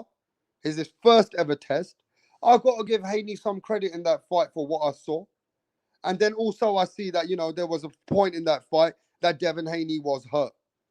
But the thing about it is Devin Haney didn't totally get exposed because Devin Haney was able to deal with that situation and ride the storm. So, yeah, I think Devin Haney does have power issues. I think, yeah, he doesn't carry that power in his hands, but he's got better boxing skills than most people. He got a lot more better boxing skills in lightweight than most of those guys. Now, whether he got involved, whether he got emotional, whether he pushed Linares back and he felt his chances to stop Linares, it backfired on him. But at the same time, I've got to see how Devin Haney grew from that. Now, I know you guys want me to shit on the boy. I know you guys want me to come at him, but I've got to look at that. There's some good stuff he did. And there's some stuff that he got, vulnerabilities in that fight that people can see. If they hurt Haney, he could be in trouble. You know what I mean? But let's remember this. Linares also put Lomachenko down. Linares has got some pop. Devin Haney doesn't have that pop, but he has the boxing skills. So at the end of the day, we're going to see if those skills does it transpire to when he fights more higher quality opponents. Now, he fought the number 7 guy. Say if he fights number 6 guy, the 6 guy I think is Cambosis anyway. But if he goes for the number 5 guy, Fortuna, say if he beats Fortuna and he beats him and, he deals with him, he gets himself into the position with a Ryan Garcia, which is the fight that I really want to see Devin Haney in. I think it's time for Ryan Garcia, Devin Haney, and the winner of that fight can fight Teofimo Lopez.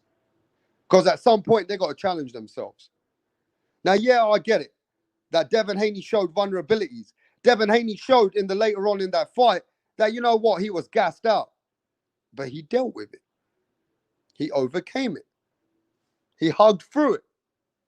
You get me? He ain't going to get that respect maybe for the last few rounds that he had to deal with the diversity. I get it. The fans of today, you get hurt, you ain't shit. You know, you're getting exposed. But let's see what happens as he goes forward now. Let's see that style of fighting that he's got that could fight a Ryan Garcia, Javier Fortuna. These are the guys that we got to see Devin Haney. And if he beats them with that, you know, that style that he has, maybe you fans might just change your whole fucking mind. You get me? But at the same time, we got to keep it real. And I'm just going to keep this real. I don't think Haney should be calling out Teofimo Lopez right now. I think he needs to just step back and get himself ready for that fight. That's just keeping it real, though. Now, if he wants to challenge himself and he thinks he can challenge himself, then by all means, go for that fight. Terrible Terry says, I've been saying Haney is the next Broner in the ring. Terrible Terry thinks Haney is the next Broner. But Broner, if I'm not mistaken, he's a freeweight world champion. Holy shit. If he breaks and he, you know, gets those accolades like Broner does, then boy, Broner's a freeweight world champion, bro. Hey, what does Leo say? Leo says, was Linares a mandatory? No, he wasn't. It was a pick. They picked Linares. But you know, at the end of the day, Linares was his first test. But look, guys, at the end of the day, stop comparing him to Teofimo. Let's see what Haney's done for himself and how does Haney grow from here. You get what I mean? You're going to start comparing what Teo's done. Then, of course, you know what I mean? Haney ain't done what Teo's done. Teo's on another level right now with the way that he's chasing greatness and the way that he's proved to the fans around the world. We're not saying that. But Haney needs to now fight the Fortunas and the Ryan Garcias. And those are the fights that are going to make and elevate Devin Haney. You know what I mean? Joni Blaze says, facts, Rapstar. I'm glad you actually are with me on that one. And sounds like Bill Haney called a shield out of a ton last night for all the boxing channels for, man, I missed that shit. Sorry, guys. Chain with I says, what's happening, Rapstar? Terrible Terry says, but you're act like he... No. This is where we're getting it wrong. I'm not one of those fucking fans. I'm not one of those channels. I'm the one who came at Bill Haney. I'm the one who put Bill Haney straight. Stop comparing Devin Haney to Mayweather. Stop that motherfucking shit. Stop comparing Devin Haney to Mayweather. Because he ain't no Mayweather. This is where we're going wrong. I'm the first channel to come at everybody. Don't even compare him to Mayweather. Because that's where you're going to go wrong. That's where Devin Haney is going to get a lot of criticism. And that's, you know, again, I understand, you know, the way Bill Haney promotes his son in the beginning, a lot of people hate that. I get it. But you can't be comparing Devin to any fucking Mayweather or any Sugar Ray Leonard. This is a different fighter. You know what I mean? He ain't got the pop like Mayweather. Devin Haney don't have the ring IQ like Mayweather, bro. He ain't nothing to do with no Mayweather. Let's keep the shit real. Mr. Popo says Haney is comparing himself to Mayweather. No, that's the wrong shit. I agree with everybody, Mr. Popo. That's the worst you can do. Yeah? And I don't know who the fuck this motherfucker is. I'm keeping the shit real. And this idiot, Dick Smith, whatever the fuck he is, a fucking ABC bitch, saying that Rapstar's a hater. I'm the most open platform when it comes to showing accolades to the fighters of today. And you're calling me a hater? Man, get the fuck out of here, you fanboy bitch. Go to one of those fanboy channels and get the fuck out of here. Because you don't know shit about boxing. You know what I mean? Cully says they called him Lord Haney. No, I mean, see, this is the problem. See, these are the things that you guys can't get carried away with. Just because they're promoting themselves, I get it. It's backfiring on them because the fans are not easy going. Yeah, I get it. I told Bill Haney this already. I went back and forth with him. We've had arguments about this. that you can't be comparing your son to Mayweather. Let your son be on his own journey, because the fans of today are going to make you eat that shit. See, when you say too much, the fans of today, especially the fans that we have in the social media, they're going to make sure you're going to get it. And part of it is to do with the way they promote themselves. They need to promote themselves, not comparing themselves to Floyd Mayweather. And I totally agree with you guys on that. Start building your own journey, because that shit's going to come back and bite you so bad that ain't nobody, none of these fans, some of those fans who know what Mayweather's about, they're not going to give you no credit compared to Mayweather. Devin Haney needs to beat Devin Haney. He got to forget about everybody else now. But you know, he got some massive, massive fights. Eddie Hearn, if he's going to keep that contract going with Devin Haney, remember this: you can hate him or you can love him, but big fights have to happen for Devin Haney now. Whether he went from controversy, whether you don't like what you saw, whether you think he's been exposed, whether you think he ain't good enough, well, coming forward now, Devin Haney has to go forward. Like it or love it, he has to make big fights now. He's in the trenches now. Devin Haney's in the deep end. And especially with that belt, he has to fight somebody serious now. It's only going forward. He has to fight the top 5 guys. So, yeah, is Devin Haney in trouble? We're going to see. Is Devin Haney going to show that he's improved and he can deal with those guys? And we're going to speak about it later? Well, we're going to see. But from now onwards, you're going to remember one thing: that Devin Haney is that guy who's going to be in the biggest fights, whether you love him or hate him. You're going to see those fights coming in the near future. Javier Fortuna, Ryan Garcia, Lomachenko, Teofimo Lopez. Devin Haney's name is right there with him.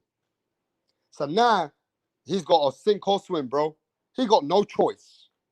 He's got to fight those fights. So this is where we are. And it's exciting times. See, this is where we got to look at as fans. This is exciting times for us, because we saw Devin Haney get rocked. We see Devin Haney, you know what I mean? He got great boxing skills. We saw Devin Haney get gassed out.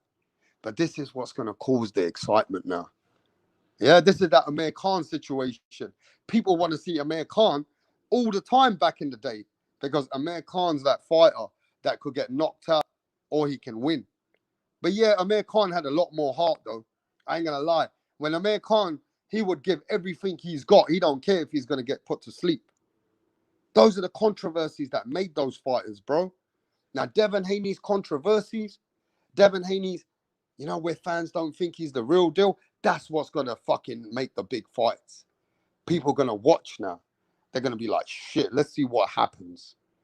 You know what I mean? That's a big, big thing, an exposure for him. Let's see what happens now when Devin Haney moves up. You get me? This is what's going to cause the big attraction for the fights coming in the near future. And we've got exciting times, guys. Tank Davis fighting Mario Barrios. Hopefully Ryan Garcia coming back. Lomachenko fighting Nakatani. Javier Fortuna moving on with Diaz. Teofimo Lopez got his little thing going on with Cambosis. So, of course, these lightweights now are bringing it to the table. They got to. Devin Haney can't go back anymore. Devin Haney only can go forward, bro. He has to go forward from here. He can't move back. He has to now climb the ladder. He has to move forward. So he's in that position now that he ain't got no choice. So this is the most exciting times for the boxing fans. Now, whether you love him or hate him, or whether you want him to get knocked out, or whether you want this to happen, or whether you don't like this fighter, these are exciting times.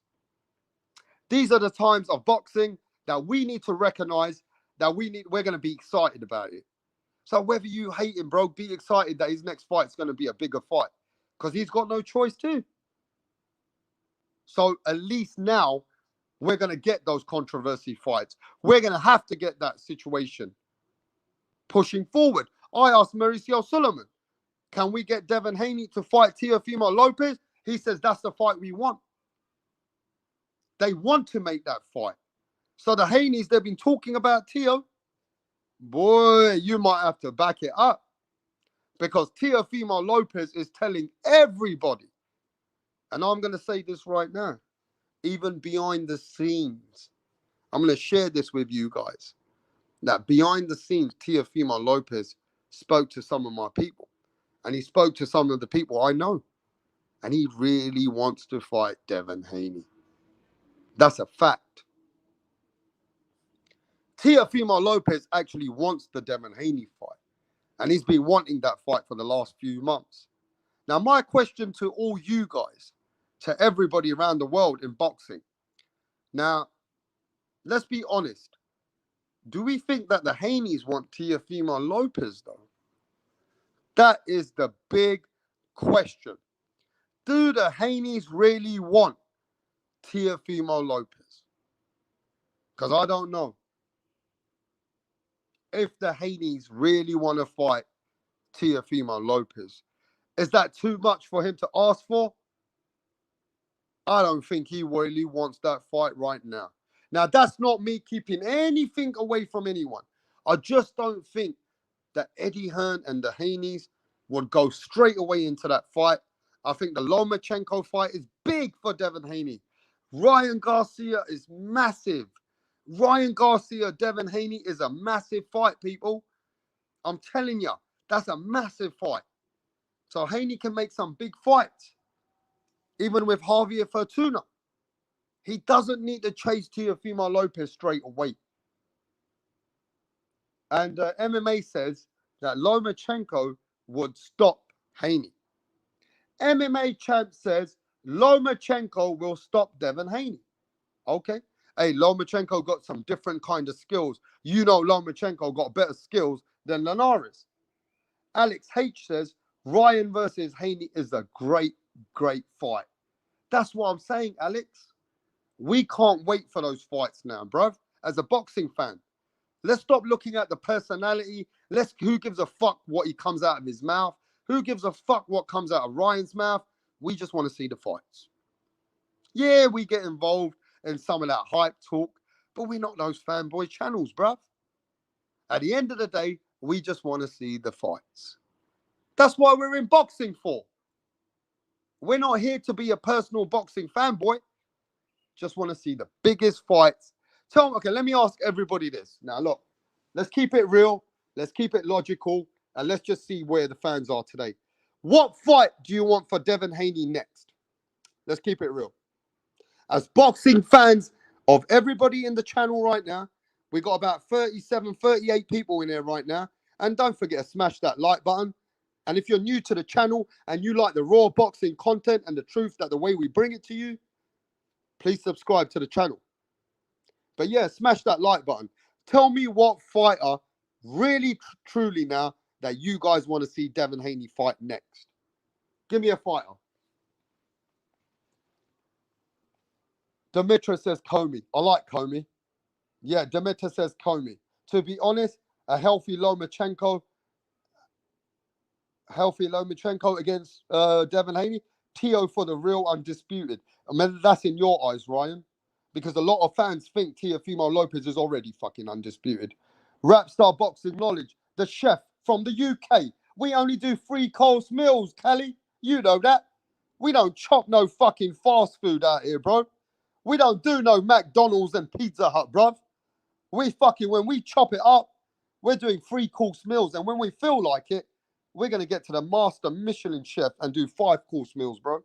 We're in this shit. Micah says, Devin, do you want a hug? Haney should fight. You're funny, bro. Micah says, Devin, do you want a hug? Haney fight Lomachenko next. Hey, Alex Hedge says, Lomachenko. Callie says, Ryan Garcia. Mackie says, Garcia. They fought a lot in the amateurs. So look, this is where Devin Haney has to fight now with the big guys. He has to fight with the top boys now. He got no going back from it. Jashawn Brown says Nakatani way better than Comey. Nakatani is better than Comey. What do you guys think about that? You know what I'm saying? At the end of the day, Snepe says Ryan will be the bigger fight, but he should fight Loma to show us that he is ready and he is a champion. So Devin Haney has to fight big fights now, bro. Hey, I like that one. Eliza says Luke Campbell from England. I like that because Luke Campbell is a common opponent between Ryan Garcia and Devin Haney. That's a good opponent, Luke Campbell. Just put him in there. But you know, people want more from Devin Haney now. I'm gonna keep it real. That WBC belt kind of puts you in a position to fight some serious fights. And I think people soon are gonna want them in those big fights. Dimitar says Fortuna also. Now, Dimitar, I believe in that. Look, Javier Fortuna should be the Devin Haney fight next. HLD says for the better part, the bit of his career to fight mandatories to see pathetic hype machine get destroyed and get resistance is fully have him fight Teofimo. Okay, so HOD says just throw him in the deep end now. Let's stop the capping and throw him in the deep end with Teofimo Lopez because he asked for it.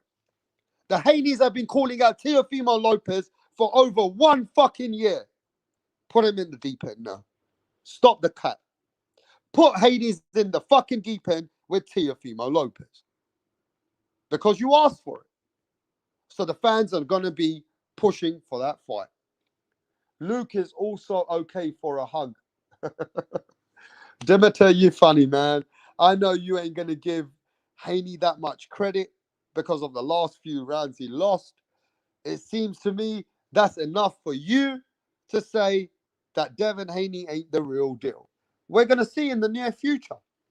We're going to see if Devin Haney ain't the real deal. Has he grown from that?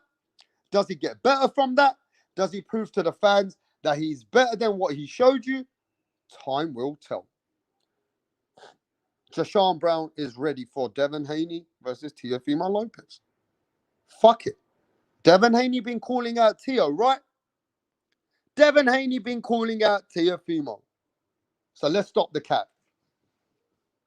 It's time for Devin Haney to back it up because he's been calling him out.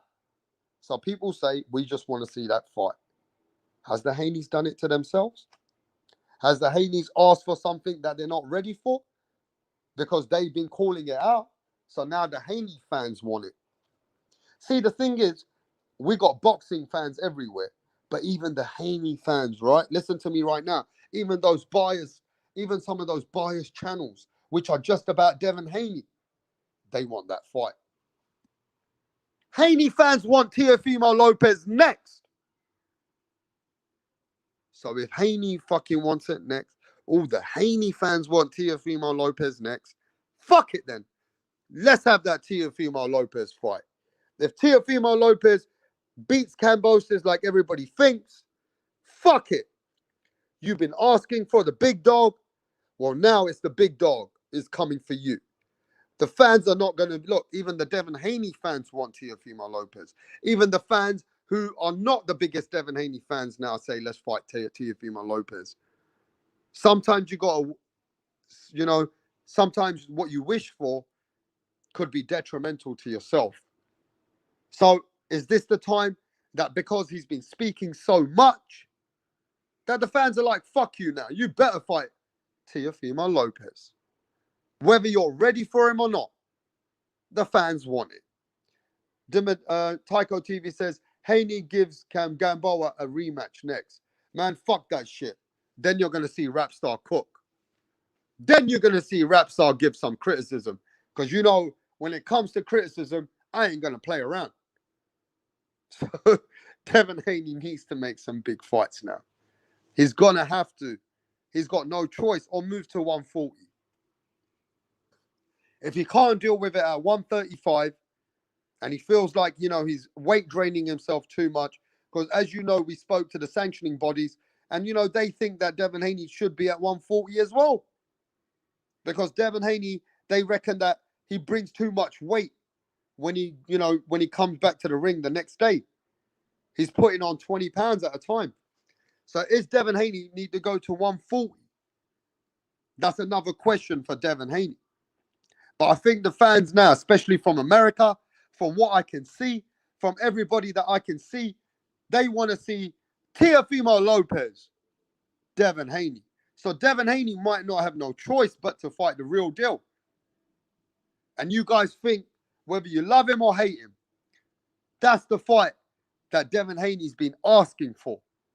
So sometimes people are going to be like, you've been asking for it. Fuck if you're ready or not. You're going to have to fight now. This is the time that you asked for it. So, I just don't know how Devin Haney's going forward. And he's got to go forward with those fighters that I told you about, the names that we've been mentioning together, that he's got no choice but to stay and move forward. So, yeah, these are big times coming up in the lightweight division. We have got major, major fights going to hopefully happen. By the end of 2021, I want to see Devin Haney, Javier Fortuna, Devin Haney, Ryan Garcia. But if you think you're ready and you've told everybody ready, then go fight Teofimo Lopez then. Go fight him then. Whether we think you're ready or not, you've been asking for this fight for over a year. You know what I mean? Snepe says throw Haney to Jose Ramirez. If Haney wants to go up and he wants to avoid the 135 and he wants to go and become a great at 140, Jose Ramirez is there. Regis Prograis is there. Zepeda is there at 140. You know what I mean? He's got some big names at 140. He can move up. At the end of the day, it just depends how Haney wants to move. Because when he stays at 135, ladies and gentlemen, let's keep it real. Every fight's going to be way harder than what we saw. Every fight that he's going to have going forward is going to be a tougher opponent than Linares now. And, I can't not disagree with the subscribers and the fans here. Because now, the fighters that are waiting for Devin Haney, they are better than Jorge Linares. So let's take that into accountability. Let's think about that. That going forward right now, bro, is he in trouble? Or can he weather the storm? Did he take a chance with Linares that he's not going to take that chance with Javier Fortuna? You know what I mean? But a lot of people think that if he's going to get hit now, he's going to get hurt. A lot of people think that because Linares made him do this, the stinky leg and made him, become the huggy bear like people want to say, well, they think if the other people hit him, they think they're going to hurt him. If Javier Fortuna hits you, is he going to hurt the fuck out of you? If Ryan Garcia hits Devin Haney, is he going to put him to sleep? Is he going to hurt him? Can Devin Haney deal with those guys? Those are the big questions, bro. Lomachenko. Those are big, big questions to be answered. And those are the most exciting times that we're going to see fighters going in where we won't know. We're going to be like, okay, Ryan might be, too much for Haney. Ryan Garcia might be too raw for Haney, bro. We don't know. But we got to see those fights now. This is the time where everybody, you can predict what you want. But this is the time now where it's going to come to us. By the next 8 months to 9 months, these fights are going to have to happen. Between the next 6 or 8 months, these fights will be announced. You don't have Tank going against Mario Barrios. We got Teofimo Lopez finishing his fight with Cambosis. We got Ryan Garcia coming back from his issues. Then we got Lomachenko fighting Nakatani. The fights after this, bro, are big. They are big. 135 division is hot. 135 division is big. You know what I mean?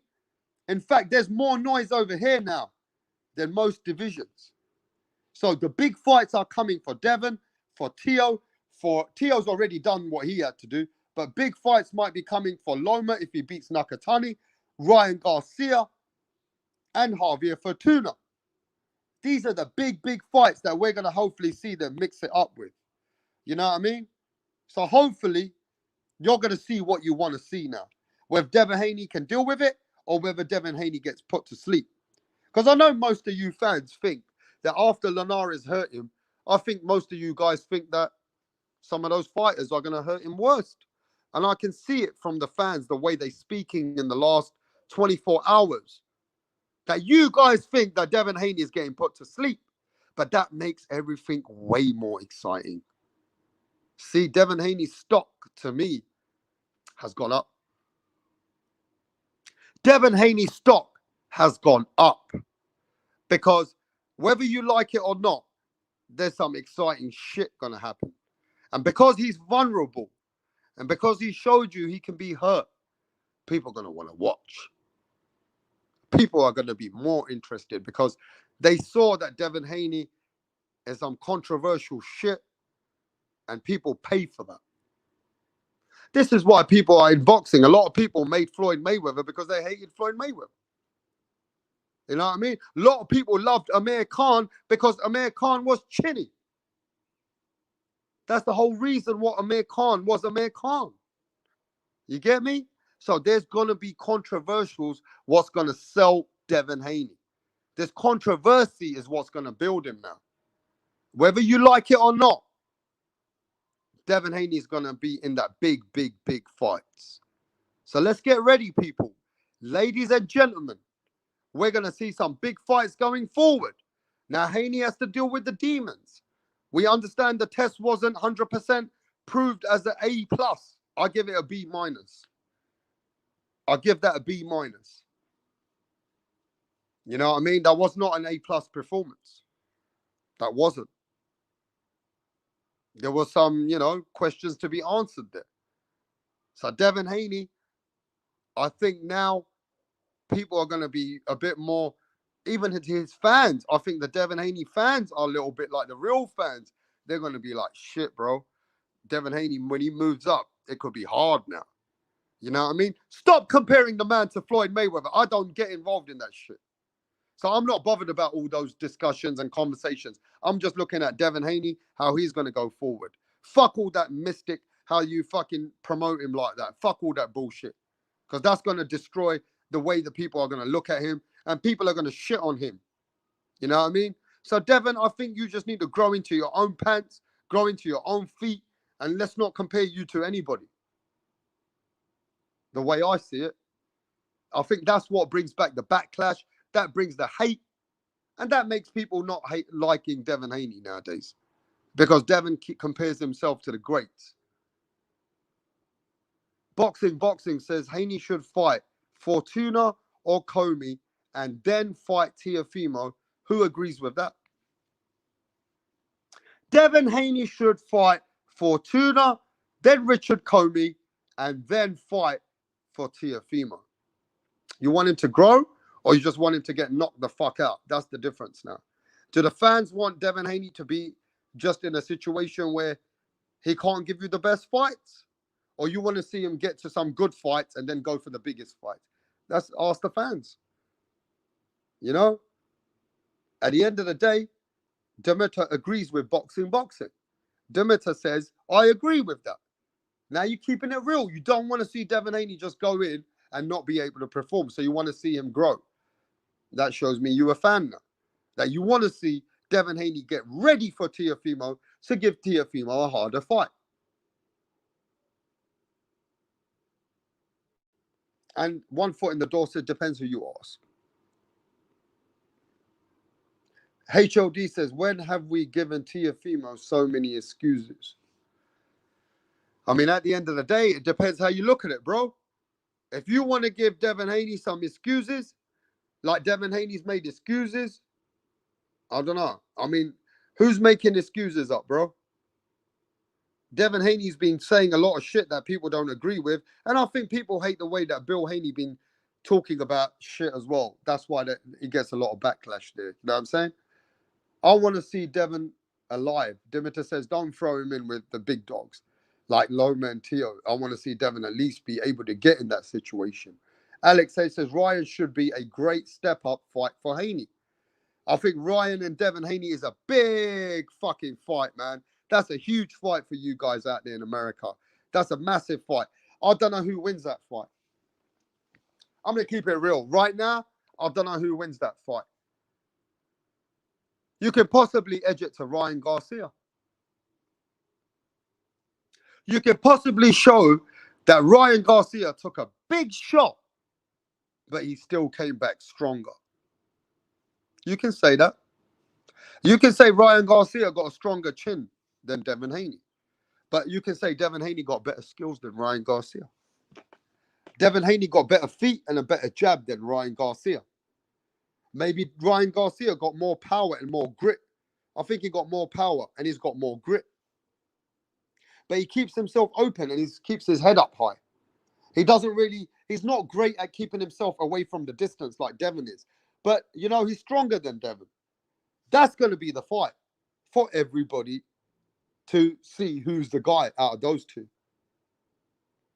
I like to see Ryan Garcia, Devin Haney next. I do. I really think that's the fight that can elevate that one of those guys into another level. That's the fight that can put the winner into the fucking position for Teofimo Lopez. The winner of that fight is going to have to fight Teofimo Lopez. That's going to be the growth where everybody's going to demand the winner of Ryan and Devin. I think that's the fight we want now. Come on, let's keep it real. I think the fight we really want is Ryan Garcia, Devin Haney. And the winner, go fight the big dog in Teofimo Lopez. You know what I'm saying? I'm just saying this, though. And I don't know if this could happen. But if Ryan Garcia stops Devin Haney, bro, I don't know, man. Ryan Garcia might be the hardest test for fucking Teofimo Lopez. Ryan Garcia could be the boogeyman of that division. We don't know that. Even though he doesn't have the skills, he has the full grit and the heart and determination. Maybe if he's mentally well, if Ryan Garcia is mentally well, he could be the boogeyman of that division, bro. He could be the boogeyman. Because ain't nobody stopped Luke Campbell like Ryan did. Remember that. Ain't nobody stopped Luke Campbell like Ryan did. Lomachenko didn't do nothing like Ryan did. Ryan put Luke Campbell to the end of his game in that fight, bro. You know what I mean? If he can stop Luke Campbell, Ryan Garcia possibly can stop Lomachenko. We know Lomachenko got way more skills, but Ryan's grit and power could take him through. Ryan's determination only can probably beat Lomachenko. We don't know that. We don't know. He's young, bro. And he showed us that, yeah, he's got some flaws. Ryan's got flaws, but Ryan got a chin. Ryan's got rawness in him. So we don't know who wins against Ryan and Devin Haney. Let me ask all you guys, who do you think wins out of Ryan and Devin Haney right now? We know in the amateurs, they both had lots of fights. And if I'm not mistaken, they're 3-3 in amateurs. We know Ryan's beaten Devin Haney a few times in amateurs. We also know Devin has won a few times in the amateurs against Ryan. But who wins that fight? Against Ryan Garcia and Devin Haney next. HLD says, Devin got exposed in the sense in this fight, providing the blueprint to beat him. Go at him full speed ahead, show him no respect, and don't worry about his soft punches.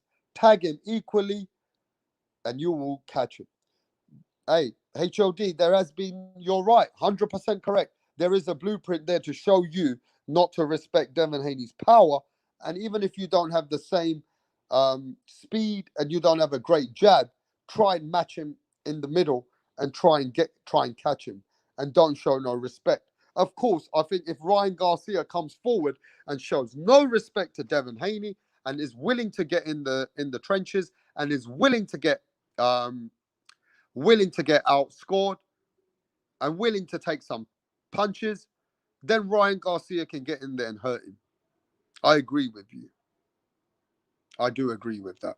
That if a fighter is willing to take it to Devin and willing to take those shots and show no moral respect to him, you possibly can hurt him. And that's a fact. Coach C says Ryan's a hoe. He didn't want that Fortuna fight. Okay. So Coach says Ryan is a hoe, and Ryan just didn't want that fight with Fortuna. Demeter says, let's be real. He was lost after he got hit one time properly. Hey, Demeter, you're right. No, you're right. When he got hit by Linares, he got shook. He got shook, bro. But he was able to absorb the punishment. Can't forget that. Devin Haney was able to absorb the punishment and deal with the situation to get himself through. But you're right. There was a time once Linares landed that shot, it hurt him. But again, Linares couldn't land on him again because Devin Haney just went into defensive mode and he found a way to deal with that. Boxing thinks I think Haney will switch up his style and outbox on the outside against Ryan and Teofimo Lopez. But boxing, I don't know if he's got the power to keep those guys at bay. I just don't know if Devin Haney's got the ability to keep these guys off for 12 rounds. He's got the ability to keep them off for a certain amount of time, but there could be a point in there that, he might not be able to get away from that. And if you can see those fighters, they come forward fighters, they will catch you at some point. And can Devin Haney deal with that? And those are the big questions that we have to answer. Those are the big things for the fights that are going to happen in the near future, which brings it exciting to the table. I think we got to be excited that we are going to see those situations unfold in the ring. That's what you wanted, right? And that's what we're hopefully going to get. Andre says, Haney did the job done, got wobbled, but didn't fall. Hugged it out for 3 rounds, but resisted and kept the belt. Congrats to him. However, I think the top dogs feel now comfortable to fight him. I mean, you're fearing that to say that a lot of guys will watch that and say, you know what, I could deal with Devin. Devin won't be able to hurt me. Maybe you're right. I think a lot of more fighters will come forward and they want to call Devin out because they feel like, you know what, I'll be able to deal with that. I'll be able to take him in the later rounds and I'll be able to stop him. And I think most people realize that Linares never really got hurt. You see, Linares also said himself in the post fight in some of the channels that Devin Haney don't have that power, right? Devin Haney doesn't have that power to scare you. He has enough power to keep you at bay, and he has enough ability to outbox you, but he don't have the power to keep you off him. So once you get on the inside, you got a very great chance of hurting this kid. You get what I mean? But those controversials is what's going to sell the fight now. It's because of reasons like that is what's going to grow. And the big fights will happen. And people are going to tune in way more now because they want to either see Devin Haney get knocked out or they want to see can Devin Haney deal with these killers which are in the top 5. You know what I mean? Because Linares is not a top 5 fighter. I agree with Tycho TV. I agree with Dimitar. I agree with some of my subscribers. Linares is not the top guy. And Linares was never the top boy at 135. Let's keep the shit real. Let's keep it honest. Linares was never that boogeyman, bro. You know what I mean? His best days were at 130. He's never been the fighter at 135. You know what I mean? He's never been the top guy at 135. His best wins were against Kevin Mitchell. If you know who Kevin Mitchell is, from my country, a domestic fighter, and then Anthony Crolla and Luke Campbell. And even though I'm from England, I'm going to put my hand up high. All 3 of them were not world beaters. All 3 of them were not world class when it comes to the lightweight championship. So you know, there's a lot of questions that can be put towards us. Yeah, Linares might not be the top 1, 2, 3, but you know, can this help Devin Haney to be prepared to become a better fighter when he does get in with Javier Fortuna? Will that scare show Devin Haney that he can't get in the trenches? Will that keep him a bit more observant and a bit more focused and working off his jab a bit more? Will he think to himself, I'm not going to get involved in the trenches anymore? You know, Devin might say, I'm not here to please the fans anymore. Because every time he try to please the fans, he nearly got fucked up. When Devin Haney tried to please the fans, he nearly got fucked up, bro. Let's keep the shit real. Right? At the end of the day, you're not going to have it all your way. So Devin Haney's skill set is his boxing skills. And coming forward, we don't know if those skills can work against the top 5 guys. We just don't know. And he didn't answer all the questions. But I'm happy to see the boy grow. I'm happy to see him come into that fight, learning from this fight, and maybe coming as a better fighter for the next fight. That's something as a boxing fan that I want to see for a boxer. And maybe we get a better Devin Haney when he fights next. Johnny Blaze says, BB, do you want me to buy you guys something to eat somewhere? Okay. I don't know who that went to. Linares is the top guys for some of these biased channels. Rapstar, anybody who give problems to Devin is a top guy, according to them, even Gamboa. Yeah, but bro, those channels are fake. They want to talk from a different view. Let those channels come with their bullshit, bro. We're not interested in those bullshit channels, bro. They never even give Linares a fucking round. Alex, they didn't even give Linares a round. They're fucking biased as fuck, bro. That shows you they were scared for fucking Haney. And because they were scared for Devin Haney, when the fight went over, they were like, they took a big breath, bro. They were like, yeah, bro. Devin Haney did it, bro. But in the back of their head, in that 10th round, bro, in the 11th round, I ain't going to lie to you, they were shitting themselves. They were shitting themselves. And they still was not giving Linares any credit when Linares nearly stopped Devin Haney. Those fucking biased channels did not even give Linares the credit that he deserved when Linares was the guy who was putting it on Devin Haney. But those channels didn't give him no credit for that, bro. That goes to show you that those media channels are not here for the boxing. They were just there for that Devin Haney moment. Even if Devin Haney got dropped, they wouldn't have given Linares any credit. Think about that. If Devin Haney got dropped yesterday, those fake fucking channels, they would have been like, oh, that was lucky. Ooh, that was lucky, bro. That was lucky, man. Devin Haney put on a master performance. So what if he got dropped? He's the king. He's the king. Man, it sounds like those Deontay Wilder fake fucking fanboys. You know what I mean? And that's where I'm with John Fury on that. Who saw the John Fury rant? You know what I mean? Look, I'm going to talk about this for a moment before I leave the building. But look, I'm going to say this before I get to this. Devin Haney big fights are coming up. All the controversy, all the fanboys. Some of those fanboys are scared as fuck. I know those same fanboys you're talking about.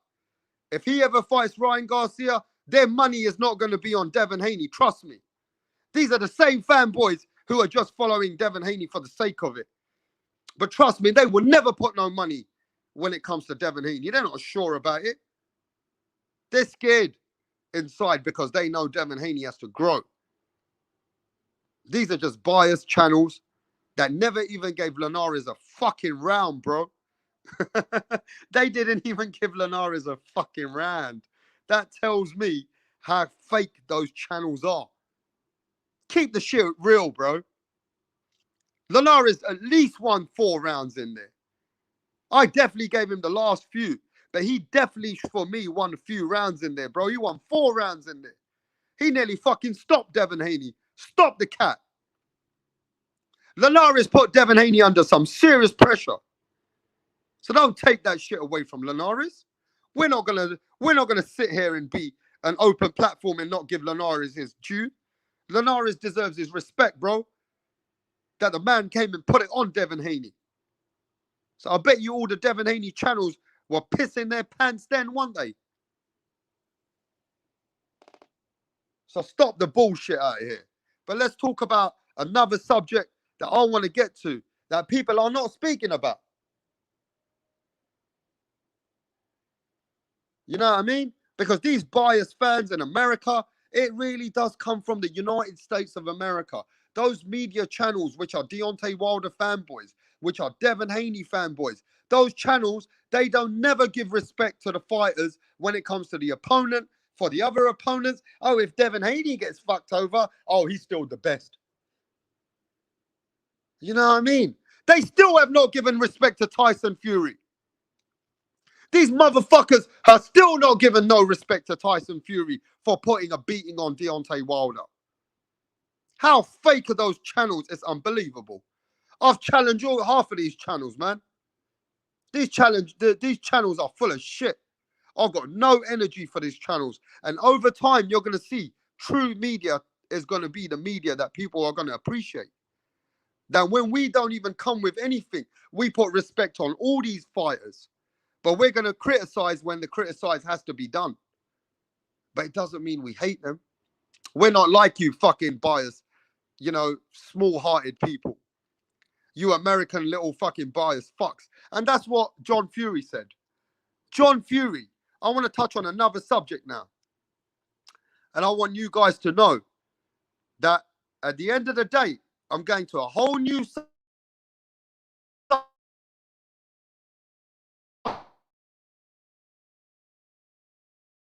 now, guys. And I want you guys to tell me what you think. Had said Tyson Fury's dad came on a rant yesterday, and he turned around and said, I want to go to this subject before I run out of time soon, because I said I was going to talk about this. But Tyson Fury's dad said that Tyson is getting fooled by the American public. That Tyson is getting fooled by Bob Arum. That because Tyson wants to keep his WBC and he wants to give the fans the trilogy, at the end of the day, that the biggest fight of the undisputed fight, Tyson Fury's dad, John Fury, says, go fuck these Americans. Fuck Deontay Wilder. They never showed you no respect. Give him his step-aside money, the money that he wanted, and come fight for the biggest fight in undisputed.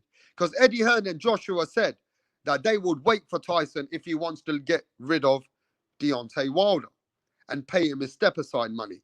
But Tyson Fury, he could got a couple of options. And I don't think, you know, he can make the biggest fight even without that WBC belt. Let's just keep it real. You know, because at the end of the day, Tyson is a massive, massive name. But Tyson wants to fight Deontay Wilder now in America, knowing that all the shit's going to be against him. He don't get no respect for that, though. Tyson Fury says, fuck these pussies. I'm going to give him the trilogy. But his father said, man, this is bullshit. You shouldn't be going out there to fight that idiot. Go fight the fucking undisputed guy and let Deontay Wilder wait. Let Deontay Wilder wait and fight the trilogy or the winner out of Anthony Joshua and Tyson Fury. Now, Tyson Fury is getting enough money that he could have paid it. But at the same time, I don't know what's going on. Tyson Fury says he wants all the smoke for the trilogy. But John Fury says, Tyson's dad said that they're trying to set you up.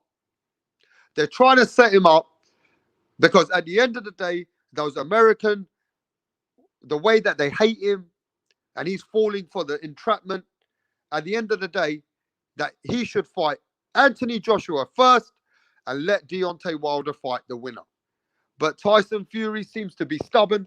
He says he wants to keep his belt and he wants to fight for the trilogy. So does Tyson Fury get respect? Does Tyson Fury get respect for coming to America where they hate him?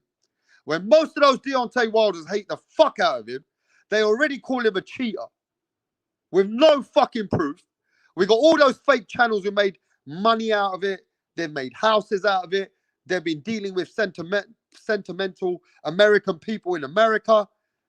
You know, they've been, destroying the American faith and taking all that money by trying to say Tyson Fury is this and Tyson Fury is that, making false allegations.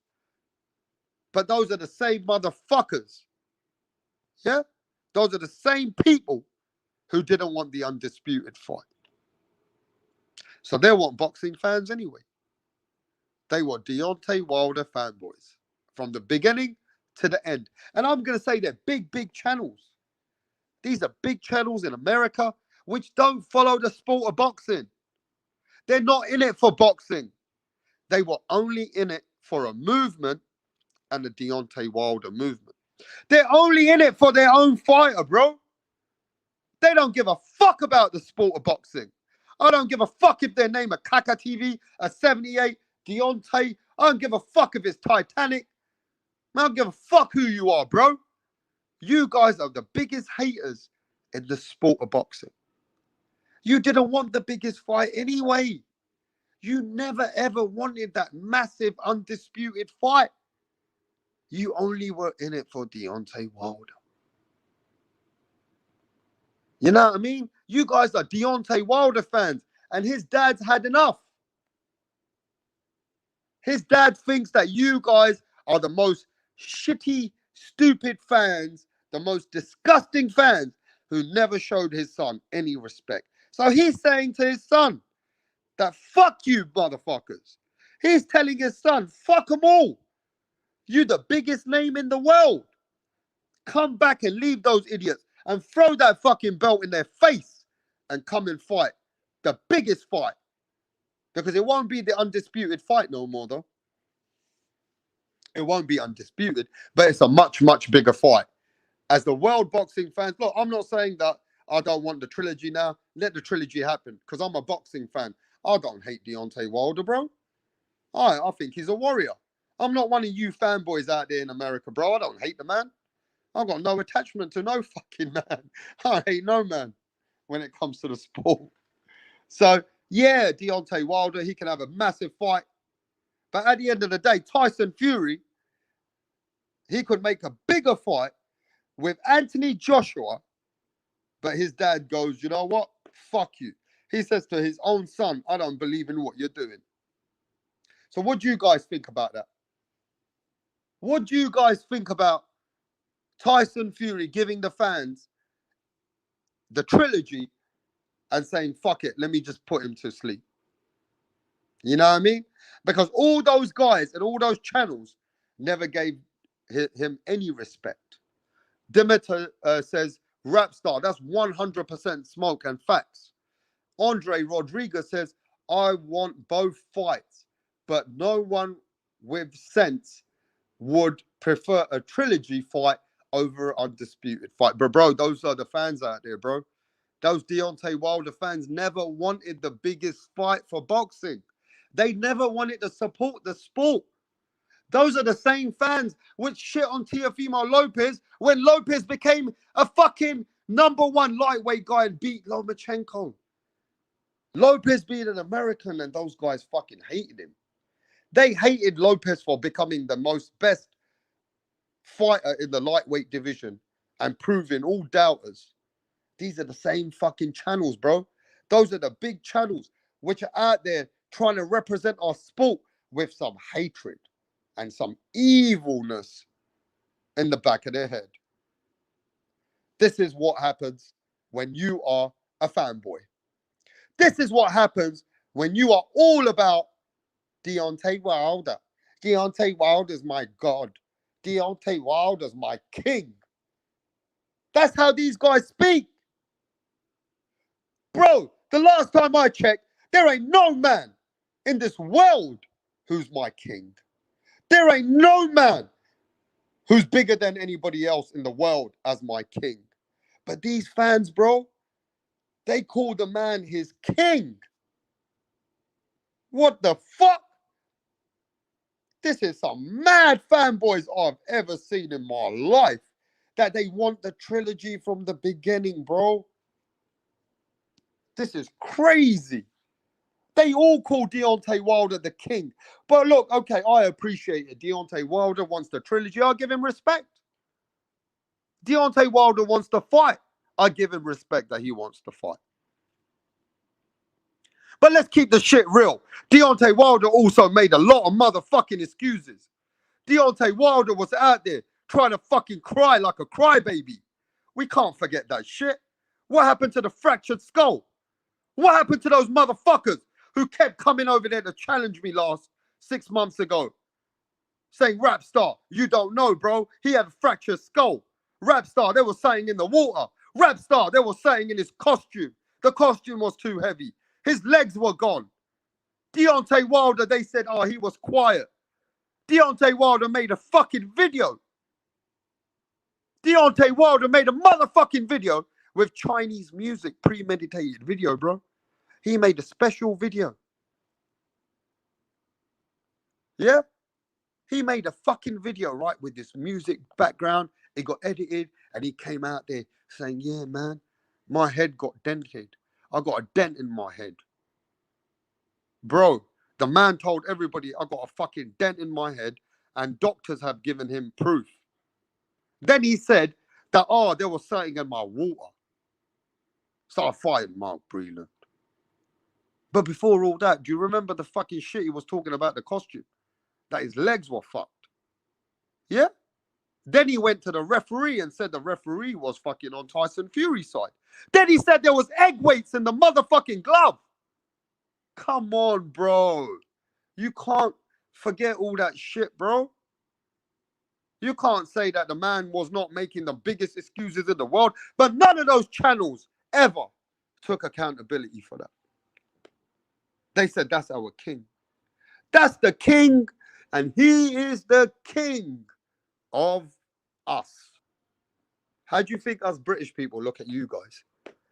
How do you think those all the fans around the world, even in America, look at those people? That you never ever said that Deontay Wilder was getting cuckoo. You never said that this guy, he's like making too many excuses now, bro. Come on. Then he started blaming the federation. And then all the channels, they start making up every excuse in the motherfucking book. You made Deontay Wilder look weak. And I'm not going to lie, Deontay Wilder does look like he's the biggest crybaby in boxing today. Deontay Wilder was the biggest crybaby when it comes to boxing today. You can't take that away from him. It was delusional. And it was sad to see. It was a sad experience to see in today's boxing fans, right? That boxing media channels, big channels with some kind of a massive fan base, that they ran with it and they grabbed it and they fucking kept lying. You got people using their fucking religion, bro. They're using their religion to just come at lies. Who remembers in the beginning when Kaka TV had all those picture shots? And he was going, I saw knuckles. I saw knuckles out the glove. I saw knuckles. The knuckles were showing. Then they were talking about the first fight and kept taking pictures from the first fight, which wasn't even the fight. These guys start showing pictures of the first fight, trying to play with some pictures when it had nothing to do with the fight where Tyson Fury beat the fuck out of him, Deontay Wilder. But they didn't want to give Tyson Fury any respect for the skills that he provides in boxing. Nah. They didn't want to do that, did they? But the knuckles were showing. Well, let me shut down everything, bro. Tyson Fury took off his gloves in both fights, and his knuckles were covered with hand wraps. So what was he doing in the middle? Taking his fucking knuckles out of the hand wraps, pushing it in that side, putting his hand down, and then trying to punch Deontay Wilder, yeah? From the side of his hand, yeah? Well, if you knew anything about boxing, you dumb fuck, you break your hand. Fuck doing any damage to Deontay Wilder, you would break your hand. And how does he have all the time to take the hand wraps off of his knuckles and then put them back on? The dumb shit that I've ever heard in my life. You know what I mean? At the end of the day, these people, they ran with it and they constantly kept exploding the fucking fake narratives. So John Fury's like, fuck these motherfuckers. Get rid of these idiots. That's what his dad thinks. Now, look, that's his son. That's his son. You know what I mean? So at the end of the day, that's his blood. And he feels like they did not respect the boy at all. So, you know, he's saying to his son, fuck these people, bro. You got to make a bigger fight with Anthony Joshua and make Wilder wait for that fight. Make Deontay Wilder fight you after you fight Anthony Joshua. What do people think about that? Do you guys agree with Tyson Fury's dad, or you don't agree with him? You think Tyson Fury's dad's got a point? That these guys are using him? They're all just using Tyson Fury? That Tyson can make more better deals and make more better decisions for himself? Think about that and let me know. Because Tyson Fury's dad thinks that Tyson can make a much bigger moves and bigger fights if he tells Wilder to fuck off. But, you know, the trilogy seems bigger than it ever was. And now I'm going to tell you straight. If I don't get the undisputed fight like I didn't get it, then I want the trilogy next. Rapstar's ready to have this trilogy. I'll be happy to see the trilogy. It's a kind of fight that I'll be happy to see because of all the hype behind it. The fight's bigger than it ever was. So if you don't give me the undisputed fight, well, give us the trilogy then. That's where I'm at with it. And then, you know, that's just me keeping it real. So at the end of the day, if you guys agree with Tyson Fury's dad, that Tyson Fury's dad thinks, fuck them, come back to England and make bigger fights with Anthony Joshua, let Deontay Wilder wait, well, maybe John Fury's got his own points because they did shit on Tyson Fury a lot. They did try to disgrace him a lot. They never gave him any credibility for the most masterful performance that he put on Deontay Wilder. Tyson Fury coming back after all those years and coming back to the sport when he was fat as fuck. Coming back from that knockdown in the first fight and outboxing him. Then teaming up with Sugar Hill with another game plan and destroying Deontay Wilder. He should deserve some respect. And I want to see some of those fake channels put some respect on Tyson Fury's name before the trilogy. Because it only shows that you actually respect the sport of boxing. Put some respect that he does have some skills for your fanboy fighter, your king. Tyson Fury brings some skills to your king in the trilogy. At least understand that the opponent is a hard opponent. At least give Tyson Fury some accolade. So if Deontay Wilder does good in there, at least Deontay Wilder's name goes up. But you guys are shitting on Tyson Fury like he ain't shit. So why the fuck do you want the rematch, bro? If you're not going to respect Tyson Fury for what he is, then to me, my mate, it don't seem like you respect his skills. You're just a hater and you are just a Deontay Wilder lover. That's how I see it at the end of the day. But I'm going to say this to everybody around the world, to all my boxing people. We got some big fights happening soon. And hopefully, you know, either way, this trilogy is a big fight. Let's see how that goes. I got Tyson Fury putting on another performance. I got Tyson Fury coming to show everybody in the world that why he is the heavyweight that he is. You know what I mean? But we're going to be cooking on certain different situations in the next couple days. So to everybody around here, to all the boxing fans around the world, to everybody, let's get ready for the big trilogy, which seems to be happening soon. But to all those fake fanboys, put some respect on the opponent and the champion and the WBC champion, Tyson Fury, who's giving you what you wanted in the trilogy. That's what you wanted, and that's what you're going to get. But sometimes you got to hope what you wish for could be very detrimental for what you're asking.